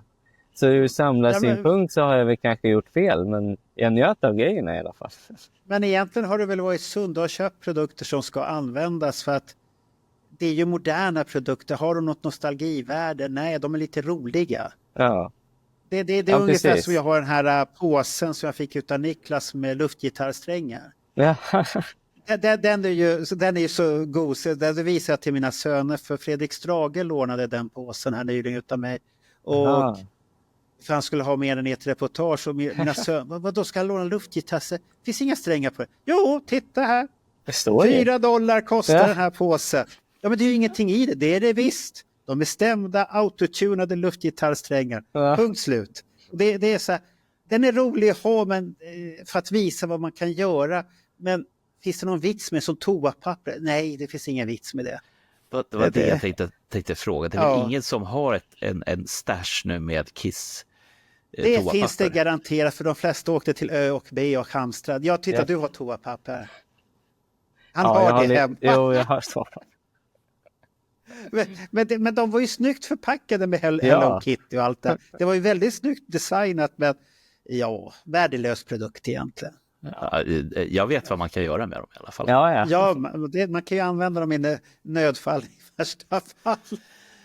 Men när du ändå har gjort det här demos och sånt, är det mer musiken som lockar dig och resorna när det gäller Kiss överhuvudtaget? Är det som lockar mer? Ja, det är det ju. Eller lockade, för nu är det ju inte så mycket mer Ja, alltså Kiss-spelningar. jag åkte till New York och såg sista giget. Ja, du var där? Ja, det var jag. Ja.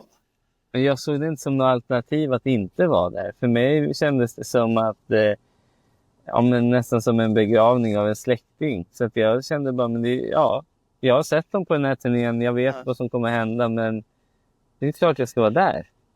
Hur Sista dyr gången Kiss biljett är. hade du? Får jag fråga det? Ja, det får jag. Men du vet, jag är inte så bra på att komma ihåg sånt. För jag vill inte komma ihåg sånt. Då frågar jag så här, vilken etage satt du på? Eller kommer du inte ihåg det heller? Jo, men det var ju där det gick snett. För att jag satt ju där jättenervös och väntade på att komma in. Och jag tror att det tog 45 minuter. Och då när jag kom in, då tänkte inte jag ens på att det fanns olika prisklasser. Utan jag bara tryckte vidare. Och jag måste ha två biljetter fort. Och jag hade inte ens kollat någon att gå med. Jag köper 2 biljetter, beställer flyg för 2, hotell för 2. Så det andra får jag lösa sen. Ja. Och så tryckte jag vidare och så bara kontokort. Okej, kortnummer. Vänta, förresten, vad kostar det? Då bara, oj jävlar. Fanns det inga andra biljetter? Men då kan man ju inte trycka bakåt liksom. Nej, Så att... så det vart lite dyrt då. Kan man, men... Ja, då vågade jag inte. Men jag var ju på första våningen liksom, sittplats. Jag köper ju alltid sittplats för jag är kort. Ja. Men satt du långt fram eller långt bak? Man kan säga typ som i hörnet, kan man säga. Okay. Så jag hade ju väldigt bra sitt. Ja. Men Madison Square Garden är ju rätt så mäktig arena i sig själv. Ja. Det måste du väl hålla med om? Ja, precis. Jag hade varit där ganska många gånger. Inte för att avdramatisera det så, men New York är min favoritstad. Ganska många gånger. Ja, du hörde. Vad har du sett där då? Jag tror jag har sett kanske 4 eller 5 hockeymatcher och så har jag sett Paul McCartney. Okej. Är du New York Rangers-fan? Nej, men jag är New York-fan. Jag älskar staden. Mitt hockeylag... Du älskar New York? Ja, det är min favoritstad. Men mitt hockeylag är Vancouver Canucks. När var det Vancouver Canucks? Okej, det är helt på fel ställe. Ja, men jag åkte dit och kollade på dem en gång också. Okej. Men när du var där, när var du första gången i New York? 2002. 2002, sista var nu 2023. Tyckte du inte att New York hade förändrats mycket? Jo då. Det förändras hela tiden. Ja. Tycker du att det har blivit bättre eller sämre? För jag var där 2019. Jag varit inte så jävla begeistrad utan New York riktigt. Nej, jag skulle inte säga att det har blivit bättre. Visst, det är lugnt på Manhattan. Jag har aldrig sett så mycket poliser som jag gjort på Manhattan någonsin. Nej. Så att jag gick ju hem själv mitt i natten 2:30 och hörde att det prasslade lite här och där. Men jag kände mig inte rädd överhuvudtaget på Manhattan. Och säger man det till folk så blir folk så, är du galen? Ja, men det jag kände jättetrygg. Jag och min kompis gick och kollade på husbandet på Café Wa nere i Greenwich Village nära Electric Lady. Och showen började vid 11 och så vid 1 när vi var på väg hem. Det var jättemycket folk där ute på gatorna. Och då låg det en kille i en korsning och en bil som har stannat precis framför. Och folk så bara tittar, han ligger där och skriker. Jag bara, vad är det som händer? Och varför gör ingen någonting? Så jag gick fram till honom och så här, och jag tänkte att jag får gå inte före henne. Så jag gick fram till honom och gav han min hand och skulle hjälpa han upp. Och han bara, no, get out of here. Jag bara, what? Come on, let me help you. Han bara, no, I'm hustling. Så försökte han typ låtsas bli påkörd för att typ få pengar. Han bara, no, get out of here. Jag bara, alltså, det är okej. så... Ja, det är Den sjuka. har jag inte sett förut. Jag har aldrig sett något sånt i Stockholm. Nej, det hade inte jag varit med om förut. Inte ännu har vi inte sett, men det finns ju bromschecken som många gör nu för tiden, men det kommer väl bli lite annorlunda när alla bilar har såna här kameror, så det funkar inte längre där att man bromscheckar och grejer. Men jag tyckte New York, jämför jag samma år när jag var i Tokyo, det var en större upplevelse. Det var så här, wow, vad är det här för någonting?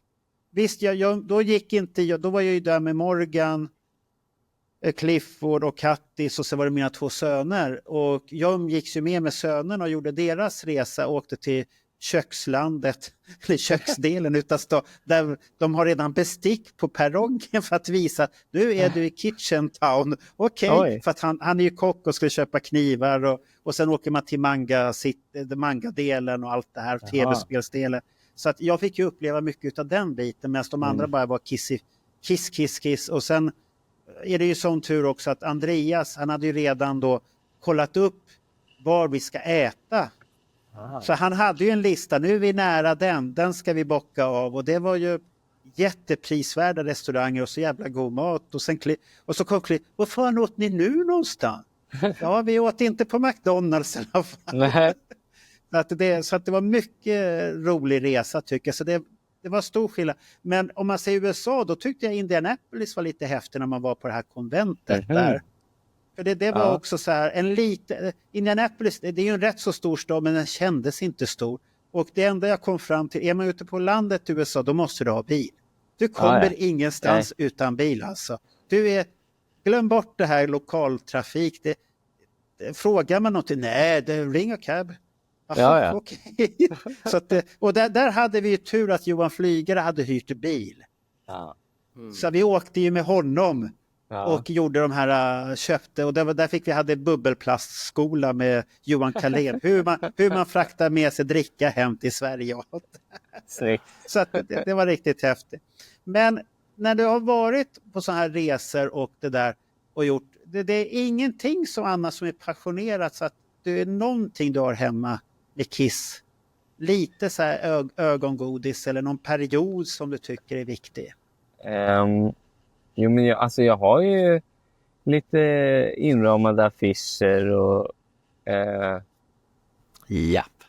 det har man ju. Och sen så, när grabben var liten och var inne på Kiss, då satt vi och ritade Kiss hela tiden, och vi tittade på Scooby-Doo tillsammans och alltså han var inne i den perioden man skulle teckna Kiss, Det har vi alla gjort en gång i tiden. Ja, precis. Man har ritat det där och haft så. Men en av anledningarna till att jag gillar Kiss så mycket fortfarande, tror jag, och inte bara liksom att det var första bandet för mig, det är ju att det finns så mycket olika Kiss. Jag älskar liksom 70-tals Kiss, det är ju bra liksom, men ibland för mig är det en smula uttjatat, och jag kan älska att lyssna på Hot in the Shade. Jag tycker det är skön 80-talsrock, även om det är dåligt producerat ibland, så jag tycker att det är bra låtar. Sen kan jag dra igång Love Gun och bli förvånad över, alltså man återupptäcker bara, just det är ju så här bra. Det är det ju faktiskt. Men det är ju det man kan återupptäcka med skivor ibland. Men vilken är din favoritskiva med Kiss som du verkligen skulle ta med dig till i graven? Den här ska följa med mig. Jag brukar nog försöka, alltså det är egentligen på ett sätt är det omöjligt att svara på. Men jag brukar försöka svara Love Gun, för att för mig så pikar Kiss där, och de når målet. För jag älskar ju Beatles och Kiss älskar Beatles, och Jim brukar ju säga att de vill vara hårdrocksversion på Beatles. Och det blir de på Love Gun, för det är en skiva där alla sjunger, och det är innan de har börjat göra disco och tappa sitt sound lite. Så Love Gun har ju liksom hade Ace sjungit en låt på Rock'n'Roll Over kanske det hade varit den ultimata Kiss-skivan. Men det gör han ju tyvärr inte. Jag älskar att alla sjunger på den och jag tycker faktiskt att alla låtar på den är mer eller mindre bra. Jag älskar den She Kissed Me bland annat. Jag tycker Ja, det är inget fel på det. perfekt. Rätt dag så är den suverän på sitt sätt också. Ja. Och Got Love for Sale är en ja. av Jeans bästa som sällan nämns tyvärr tycker jag. Men det är som när du säger här, för att det finns ju en så här grej som har kommit. Jag ställde ut den frågan på Encore där. Det har ju gjort så här spelningar med hur Kiss skulle låta om det var 50-talsmusik. Jaha. Och det där tycker ju många, nej det där är inte bra, så får man inte göra. Men jag satte på den skivan på jobbet Ja. och lät den gå så här på YouTube där. Och så kommer folk så här, är det här Kiss? Nej, inte riktigt. Det här är Fantasikiss. Ja. Ja, det var ju rätt så bra det här. Ja. Är det Kiss-låtar? Ja, det är Kiss-låtar. För de är ju inga Kiss-fans. Det är Kiss-låtar, men de har gjort om till 50-tal. Ja. Man kanske ska börja lyssna på dem. För att det fanns någonting i dem. Och de har gjort det med andra band också. Som Van Halen och alla. Så här. Och det är lite roligt att höra den där låten på ett nytt sätt. Och det kan man väl tycka med de här coverversioner som folk gör, olika tolkningar. Att det kan ju vara positivt för det väcker någonting nytt hos dig också. Men den här 50-talsgrejen, är det en AI-grej eller är det någon människa som är Det jag inte vet, för det är himla bra gjort. Jag misstänker att AI är med på något sätt. Men det är så jävla bra gjort. Ja. Så att det låter inte syntetiskt utan rösten när de sjunger. För det brukar ju AI låta väldigt syntetiskt tycker jag. Mm. Du hör ju det, att det är det. Och Ja, det är ju just det. som med podden, om vi går in och korrigerar så kan det bli väldigt syntetiskt ljud på allihop. Men man låter lite som en halvrobot. Vad heter det? Är man så cyber eller vad är man för någonting? Cyborg, ja. Man är en cyborg. Sådana.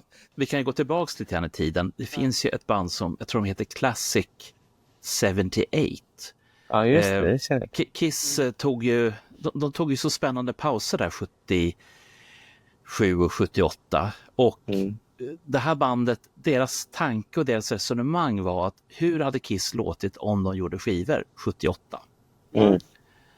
Så den tycker jag är jättespännande eftersom den utmanar en och liksom tänka att skulle man kunna gjort det här? Eller? Ja, men sen, samtidigt blir det ju det att du hör musiken på ett nytt sätt och då blir det så att man kan hitta saker. Att det är det som de har gjort dit, då blir det texten så här. Ja, texten är inte så jävla korkad egentligen som man får för sig. Ja, det är en simpel hårdrockstext. Nej, den är lite mer raffinerad än man tänker sig många gånger. Sen finns det ju den andra varianten. Marco känner ju till det här. Men jag tänkte jag testa dig Robert med det här. Ja. Reggae Kiss. Är det någonting du har hört? Jag har talat om dem. Jag har inte lyssnat på dem. Och det är inte för emot konceptet. Det är bara, jag har aldrig riktigt fastnat för reggae. Nej. Ja, Jag är inte så förtjust i reggae kan jag säga.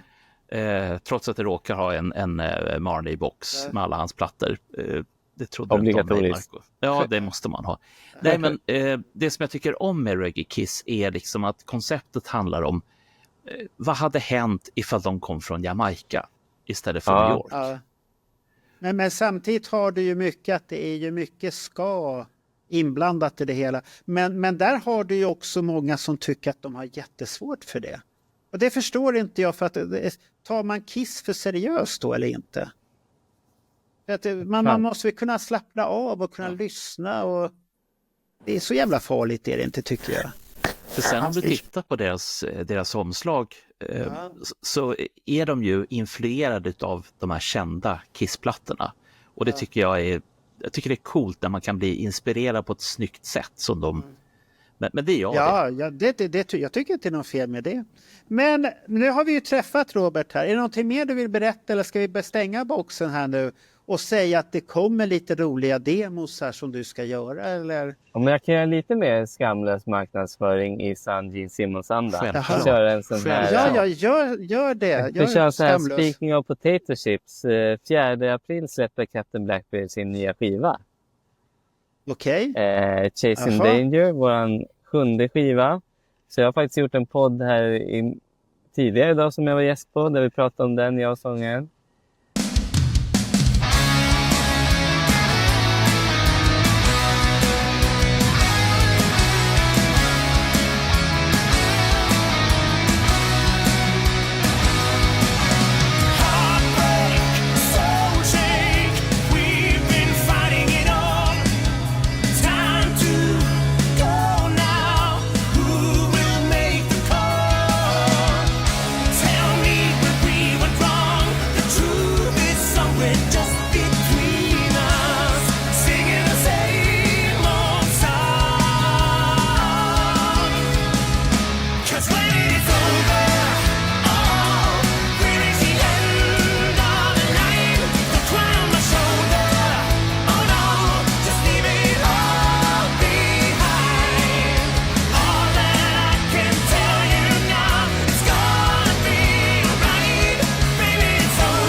Vi har en liten Kiss-relaterad också. För vår andra skiva så hade vi Bruce Kulick som spelade ett solo.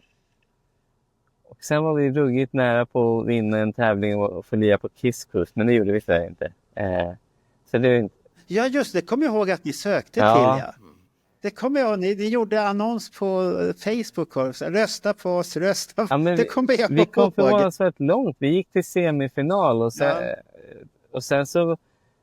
Där kan man också se hur hemskt lätt folk startar rykten online. För då började folk skriva på de här Kiss Cruise-forumen. Nej, men rösta inte på Blackbeard. De känner ju dem i Kiss. De har ju jobbat med dem. Det här är ju riggat allting. Kolla bara här. Bruce har lirat på deras andra platta. Men ja, såklart. Då känner ju du Kiss. Det var ju helt rätt det där. Skulle jag gå igenom tävlingen då om det var så liksom? Ja, men det här bandet, varför har det namnet som det har? Captain Blackbeard. Ja, det är många som undrar och jag är en av dem. Ja, för mig blir det så här sjörövarrock. Ja. Nu ska vi bli fulla och kroka arm. Och, det gick lite fort. Jag gick med ett band som inte giggade liksom. Och så gick jag med och så fick vi ett gig och så behövde vi ett bandnamn väldigt raskt. Och då föreslog gitarristen Blackbeard som kaptenen då. Så sa vi, vi tar hela Captain Blackbeard. Kändes lite halvcoolt då. Och jag var så pass ny att jag ville inte lägga mig i den grejen. Det tyckte jag var deras grej. Det där var ju inte bra att du sa det där nu. Jag var så pass ny så jag inte ville lägga... Tyckte du inte om namnet eller? Nej, men jag kände väl att jag kom in som ny i det gänget. Att jag kände väl inte att det var min plats att ha någon åsikt om det lite sådär. Men nu är det ju bara jag kvar och alla frågar mig varför det heter så. Och då, vad ska jag säga? Så det är bara du som är kvar från originalbandet? Ja, vi har haft massa medlemsbyten. Mer än Kiss. Jaha, oj, jaha. Men hur stora är det? Hur många skivor har det bandet släppt? Vi släpper vår 7:e skiva. 7:e skivan? Ja. Men vi är inte så stora. Hur stora är ni? Men är ni inte så stora? Eller är ni stora? Börjar bli stora? Eller? Det är någonting. Nej, det var inte längden jag frågade efter. Här. Det var lite privat kanske. Nej, men vi är inte så... Alltså de som har koll på melodiös hårdrock, AOR... tror jag vet att vi finns. Och vi har alltid fått väldigt fina recensioner men sällan fått riktigt vassa gigs där vi har chans att glänsa. Men man får se om det vänder med det här. Ja, jag såg att ni skulle ha ett releaseparty. Ja, precis. Och du hade skrivit där, det är dags att köpa biljetter nu. Ja, men det är det ju alltid egentligen. Okej. Så Bernt, vi kanske ska gå dit och titta på den här kaptenen med svart skägg där. Finns det några fysiska skivor att köpa? Ja, visst. Ja. Bernt kommer inte på konserter om det inte finns skivor att köpa. Jag hade förstått mig på det där. Ja, men vi har nya på vinyl och CD. Beställer man inte de online-skivorna? Om man vill betala mycket. Jaha, okej. Är det mindre när man köper direkt där borta då? Ja. Marco, det här måste jag berätta. Jag var och tittade på en tjej som heter Anne Brun. Hon är norska ursprungligen men numera så bor hon i Sverige. Och jag gick till deras merchbord och så sa jag och tittade på grejerna och jag såg ingen musik överhuvudtaget. Och så frågade jag liksom, förlåt men hon har gjort massor med skivor, säljer ingen musik? Vill du köpa musik? Säger killen i merchbordet. Och så tar han upp en låda som han har haft under disken, lägger upp den och säger varsågod. This is the holy grail, sa han. Ja, och då frågar jag, för det var CD-skivor, och så frågar jag, jaha, vad kostar de? Ah, 100 i alla fall styck. Jag hittade en 5-6 stycken. Hon har gjort 15 vad jag förstår. Så han sa det, ta några till. Ta några till. Så att jag gick därifrån, jag tror jag hade 10 plattor, jag betalt för 5. Hur många betalade du för det? Jag betalade för 5 och jag fick 10. Det är De bra var så deal. överrumplat. De var överrumplat att någon ville ha hennes skivor. Så ytterligare ett par månader senare så gick jag och tittade på Little Linder. 19-årig tjej som står där. Och det är ungefär samma upplägg. Det är t-shirtar och det är allt möjligt. Och så här, tja, du, har ni musik? Och då ser den här stackars människan på merchbordet ut som, hä? Ja, alltså skivor, CD-skivor, LP, vinyl, någonting. Nej. Det finns på Spotify, säger hon lyckligt. Ja. Då sa du verkligen, jag vill äga. Ja, jag vill äga musiken. Ja. Nej, men jag tycker som så här att poängen med att köpa musiken på merchbordet är att jag vet att så mycket som möjligt av de här pengarna kommer till, om inte artisten så åtminstone merch-nissarna. Och jag vet inte om det stämmer i ert fall, Robert. Om jag köper skivor via ett merchbord. Ja, men det är ett bra sätt. Det är väl bandets musik, det är inte det? Jo, men det är absolut ett bra Eller sätt. pengar. Ja, jag menar, vi köper ju ofta sin skivor på inköpspris från skivbolaget. Men då utöver det så går det ju direkt till oss. Men alltså om man köper från en hemsida så är det ju, då är det ju det är alltid någon. bra stag på då, förskott och hit och dit.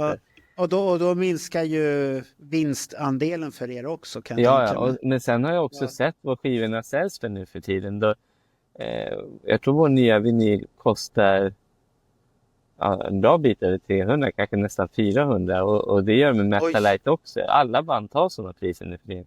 Men jag kan inte göra det. Om jag har ett gig, jag kan inte gå över 300 för en vinyl. Jag har svårt att ta 250. För det tycker jag känns mycket. Men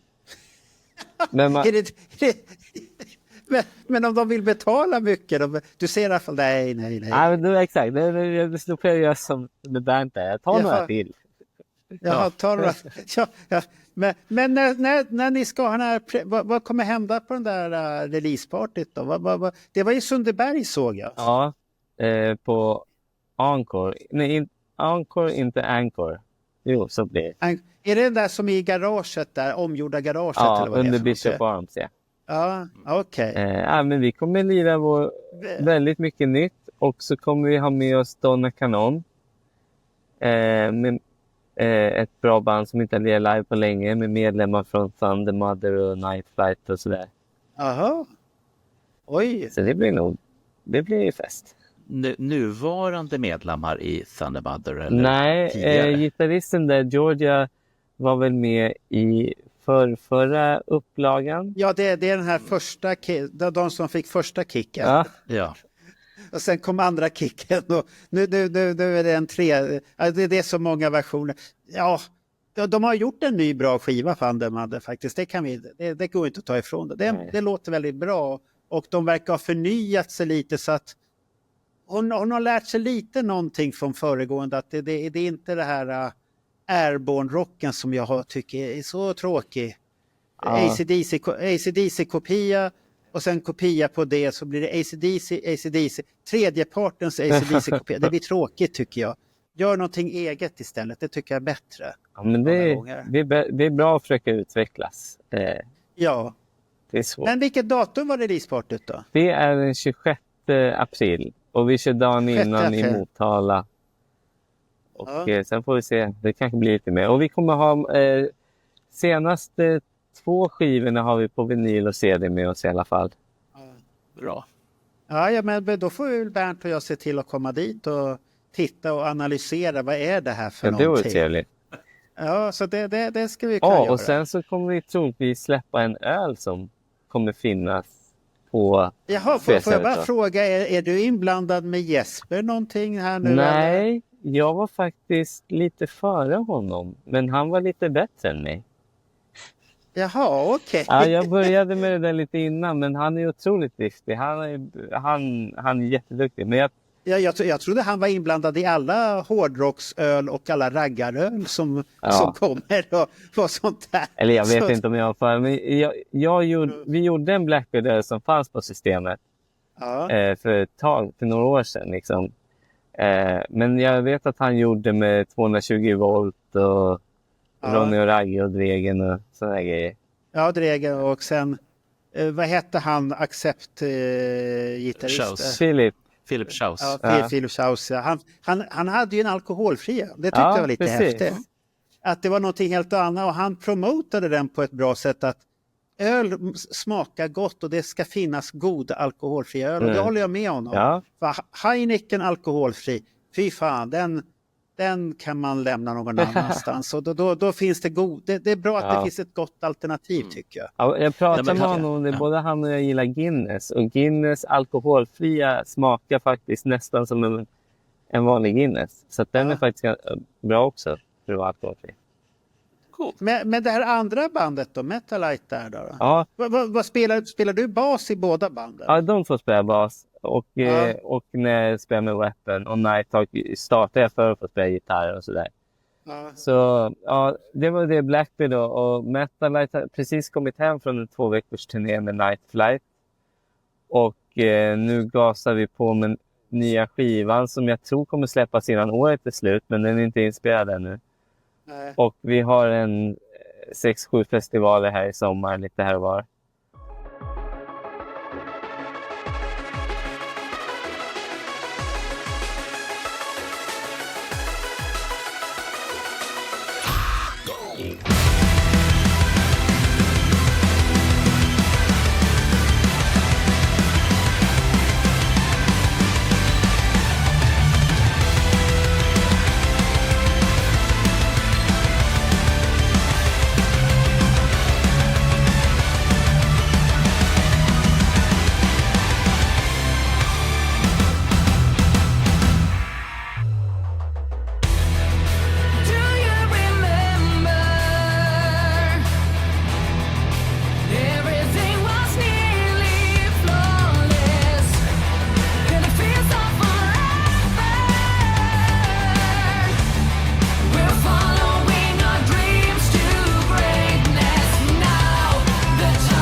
Men det bandet har väl snurrat på rätt så bra? har Ja, jag men det förstått. går bra faktiskt. Det är väl det som vi har fått lite riktig framgång med. Och sådär. Ja, Så det för är att kul. det har jag sett på olika ställen att det är mycket prat om er Ja, på vissa ställen och sånt där. Och så det är alltid trevligt och ni gör påkostade videos och ja sånt där. alldeles för dyrt. Sen att videosarna ser ut som alla andra hårdrocksvideos, det är en helt annan sak.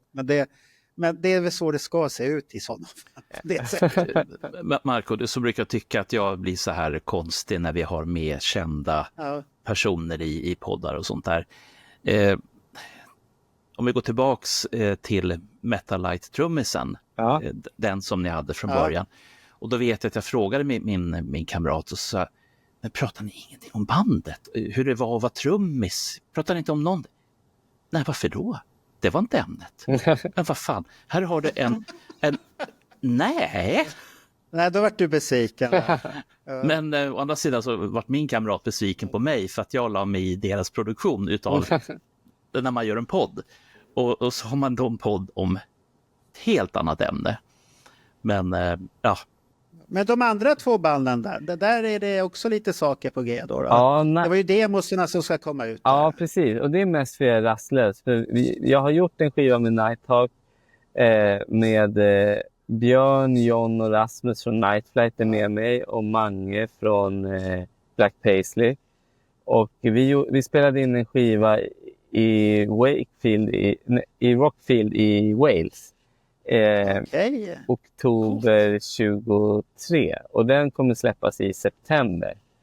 Men det är bara att jag är lite otålig så jag tänkte släppa de här Ace-låtarna innan. Och kanske 2 låtar som jag jobbar på med mitt live Nighthawk. Vi har spelat in en ny låt och en Ghost cover som vi kanske släpper också. Aha. Men det här framgången där, är du en rockstjärna som åker limousin överallt här? Nej, jag är ingen rockstjärna. Jag låtsas bara vara lite rockstjärna när jag är ute och spelar främst med Metalite och får stå på lite större scener. Jag är lokförare och pappa. Ja, men jag kommer aldrig kunna känna mig som en rockstjärna. Jag har spelat alldeles för länge utan att det har hänt någonting. Så nu när man får lite fram... Jag kommer ihåg, jag besökte Sweden Rock 10 år i rad. Och sen när jag spelade där första gången med Metalite och man gick backstage. Då jag kände mig också som en karaktär från Detroit Rock City. Jag bara väntar på att bli utkastad och säga, men jag ska inte vara här. Jag är ju en av dem där ute liksom. Hur har jag hamnat här? Det känns orimligt. Men då måste det ändå vara som så här att när du har tittat på Wayne's World, både första och den andra, känner du igen dig i de här grejerna som faktiskt spelas upp där? Att du inte är värdig och så försöker du få till någonting och så känner du bara, nej men vad fan, nej. Både och, alltså för att när man får lite framgång så här, de som jag ser upp till tycker jag är såklart är mycket bättre än mig och sådär. Men samtidigt har jag ju lagt ner enormt mycket hårt jobb. Så att om jag lirar, nu i sommar ska vi spela Sweden Rock. Om jag lirar på Sweden Rock när jag har fyllt 40 år efter att ha spelat musik i 25 år och kämpat, så det är ju inte... Det är en lång resa. Det är inte bara tur liksom. Det är man har ju slitit sitt hår för att hamna där. Inte allt som tur är. Men då hade man inte jämför de där 25 åren då med Kiss, hur fort det gick. Exakt. Har du tänkt på, från när de startade 3 år senare, 76, så släpper de Destroyer och är jättegigantiska och kommer till Gröna Lund och spelar. Ja. Det är svårt att förstå. Och det här är tiden utan internet. Som alla säger, internet hjälper ju alla att slå igenom nu för tiden. Ja. Jag vet det fast gott om inte det gör att bruset är så svårt att komma igenom istället. Då. Jag tror tröskeln kan bli hög. Ja, jag tror tröskeln kan bli hög och bli ett så här Ghost-band. Ja. Det tror jag är svårt. Alltså. Ja, han har ju också fått kämpa med det där. Det var ingen som förstod det där konceptet från början. Sen exploderade det bara helt plötsligt då. Och folk började förstå det. Och jag tror att det är svårt att ha ett äkta rockstjärne-ego om du har harvat i 20 år och sen fått framgång. För då vet jag att du är inte speciell. Du har bara jobbat hårdare än alla andra och till slut fick du lite tur. Men om du är som Kiss liksom, du är knappt på ditt andra band och 2 år efter du startar eller 3 står du på Madison Square Garden, det är klart att man kanske råkar tro att man är något och bete sig lite, eller som Axl Rose är man så ung och blir så framgångsrik, är det inte konstigt om man får ett ego, tror jag. Men det blir knäppt i huvudet på många. Det blir det. Men om man då har en producent som Eddie Kramer eller Bob Ezrin eller Ron Nevison eller vem som liksom är i ropet precis just då. Kan det inte liksom bara smälla till då ordentligt? Du måste leverera fortfarande. Det måste ju vara bra låtar. Jo, men ifall vi säger som sagt, av någon märklig anledning som jag inte kan komma på just nu, Så ett av dina band får kontakt med någon av de här demonproducenterna. Jag pratar inte om låtskrivare, utan jag pratar om producenter helt enkelt. Och ni får till ett sound med den här producenten som alla känner, fy fan, det här ligger så rätt i tiden. Plattan kommer ut och så bara smäller det till. Ingen har kunnat förutse någonting. Översätt det här med finlandssvenska Kai till exempel, som går ifrån att vara världsberömda i Vårö i Österbotten till att kanske... Jämför du Robert med Kai? Nej, men just grejen att det går ifrån ingenting till... Ja, men de håller ju på med Metalite här nu och blivit större. Men samtidigt skulle jag nog säga att Metalite och de här banden, de har ju ändå fått en hängiven fanskara. Ja. Och jag tror den är viktig att ha en hängiven fanskara som är med. Självklart är det så. För när du kommer till stora massan, då är det oftast antingen har du med den här hängivna skaran och du får en succé med massa, men då brukar de här hängivna skaran, de brukar oftast segla vidare till nästa band som är lite häftigare och lite mer annorlunda än det här hypade bandet. Titta på Ghost. Det finns fortfarande de här så Ghost första skivor var bra, nu är det inte bra längre. Ja, det är lite poppigare, men det låter ju på samma sätt egentligen. Ja. Det finns och alla utvecklas ju. Jag tror inte producenter kan göra så himla mycket för en. Jag tror att man behöver någon form av perfekt storm. Man behöver liksom synas på rätt plats och hit och dit. Jag menar, Kai har en trallvänlig låt som då får vara med på Mello, och det är perfekt liksom. Ja, och sista maj har vi glömt bort det. Kanske. Och jag menar, Ghost fick inte de lite draghjälp av att Hetfield gick ut och frågade om hur man köpte en Ghost-t-shirt. Ja. Och, jag menar, och det tror jag sådana som Hetfield glömmer bort, att de är kungmakare. Om Hetfield en dag skulle skriva på Twitter eller vad det heter nu för tiden, jag kan inte fatta hur bra Captain Blackbeard från Sverige är. Alltså våra streams skulle ju 10-dubblas. Ja, det skulle ju väcka jättemycket. Sen behöver vi ju kvaliteten för att liksom ligga kvar där. Men det finns jättemånga band på vår nivå som har den kvaliteten, men vi kommer aldrig nå den publiken. Nej, det finns ju många bra svenska band som bubblar och inte kommer längre än... Om jag ska vara ärlig, du har ju till exempel Electric Boys, de är på en viss nivå. Det blir ju aldrig att de säljer en fullständig Ullevi. Nej. Det finns inte i siktet, och jag tror inte det är motivationen för dem heller. Nej, precis. Och du har andra band som spelar också som hamnar på det här stället att de är bra, de har en hängiven fanskara och man tycker det är bra också. Ja, och Electric Boys jobbade ju med Bob Rock. Finns det större? Ja. Så att det är inte alltid det funkar, och de gör ju fortfarande bra skivor själva ändå.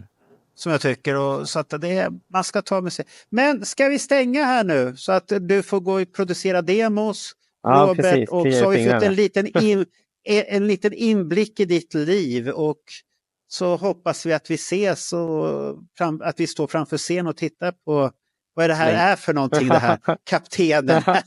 Jag är lite skeptisk till det där bandnamnet fortfarande, men jag Marco, får väl svälja det där och vi måste ju stå längst fram. Det är ingen snack om den saken. Jag tänker att Bernt har fått för sig där efter Kiss 2019 att han ska stå längst. Var det 2019? Ja. Det är 2022. Nej, 2022 var det väl? Ja, det var det. 2022. Ja, då har han fått för sig att jag drog med han längst fram. Då har han fått för sig att nu ska han alltid vara längst fram. Ja, jag tycker man kan stå lite längre bak också. Jag har till och med stått längst fram på och sett artister som kanske inte farbröder i min ålder ska tycka är intressanta. Men, var det här Nicki Majards rumpa du tittade på igen? Det är inte bra att stå där vid din ålder och titta på en sån rumpa. Det blir lite gubbsjuk över det. Jag stod längst fram. Man behöver inte stå längst fram för att se den. Men jag kan bara säga så här. publiken, den övriga publiken är ju alldeles jättevild. Det var ju svårt att stå längst fram där. På en typisk hårdrockkonsert nu för tiden är det inga problem. Står man längst fram så stannar man längst fram. Det är rätt så lugnt om det inte är väldigt mycket så här 20-25-åringar som leker punk och ska tycka att de är jättehäftiga. Ja, de har blivit lite äldre. De flesta är lite äldre och så står de och rockar, så blir det så här, shit, nu har jag skakat om blåsen, nu måste jag gå och kissa. Det här är farligt, så man ska inte dricka öl. Men vi tackar Robert och så får vi återkomma till dig när du har lite nya grejer på G. Ja, och vem vet, vi kanske gör en sån här på pulsen när vi ändå är och tittar på Captain Blackbird och tittar, har de något Kiss i sig? Ja. Ta pulsen. Ja. Då får vi boka någon träff med det. Finns det några fler i bandet som är Kiss-intresserade eller är det bara du? Det är bara jag som är riktigt Kiss-intresserad. Ja, men då gör vi de andra Kiss-intresserade också. Det tycker jag. Så vi tackar och så syns vi där. Eller jag säger bara som så här, att om man kommer med en mikrofon och frågar om Kiss, då får man svar. Ja, då får man svar. Ja. Kiss ska man prata om. Där i sådana fall. Tack för att ni ville prata med mig. Det var kul att prata med er. Ja, tack. Tack.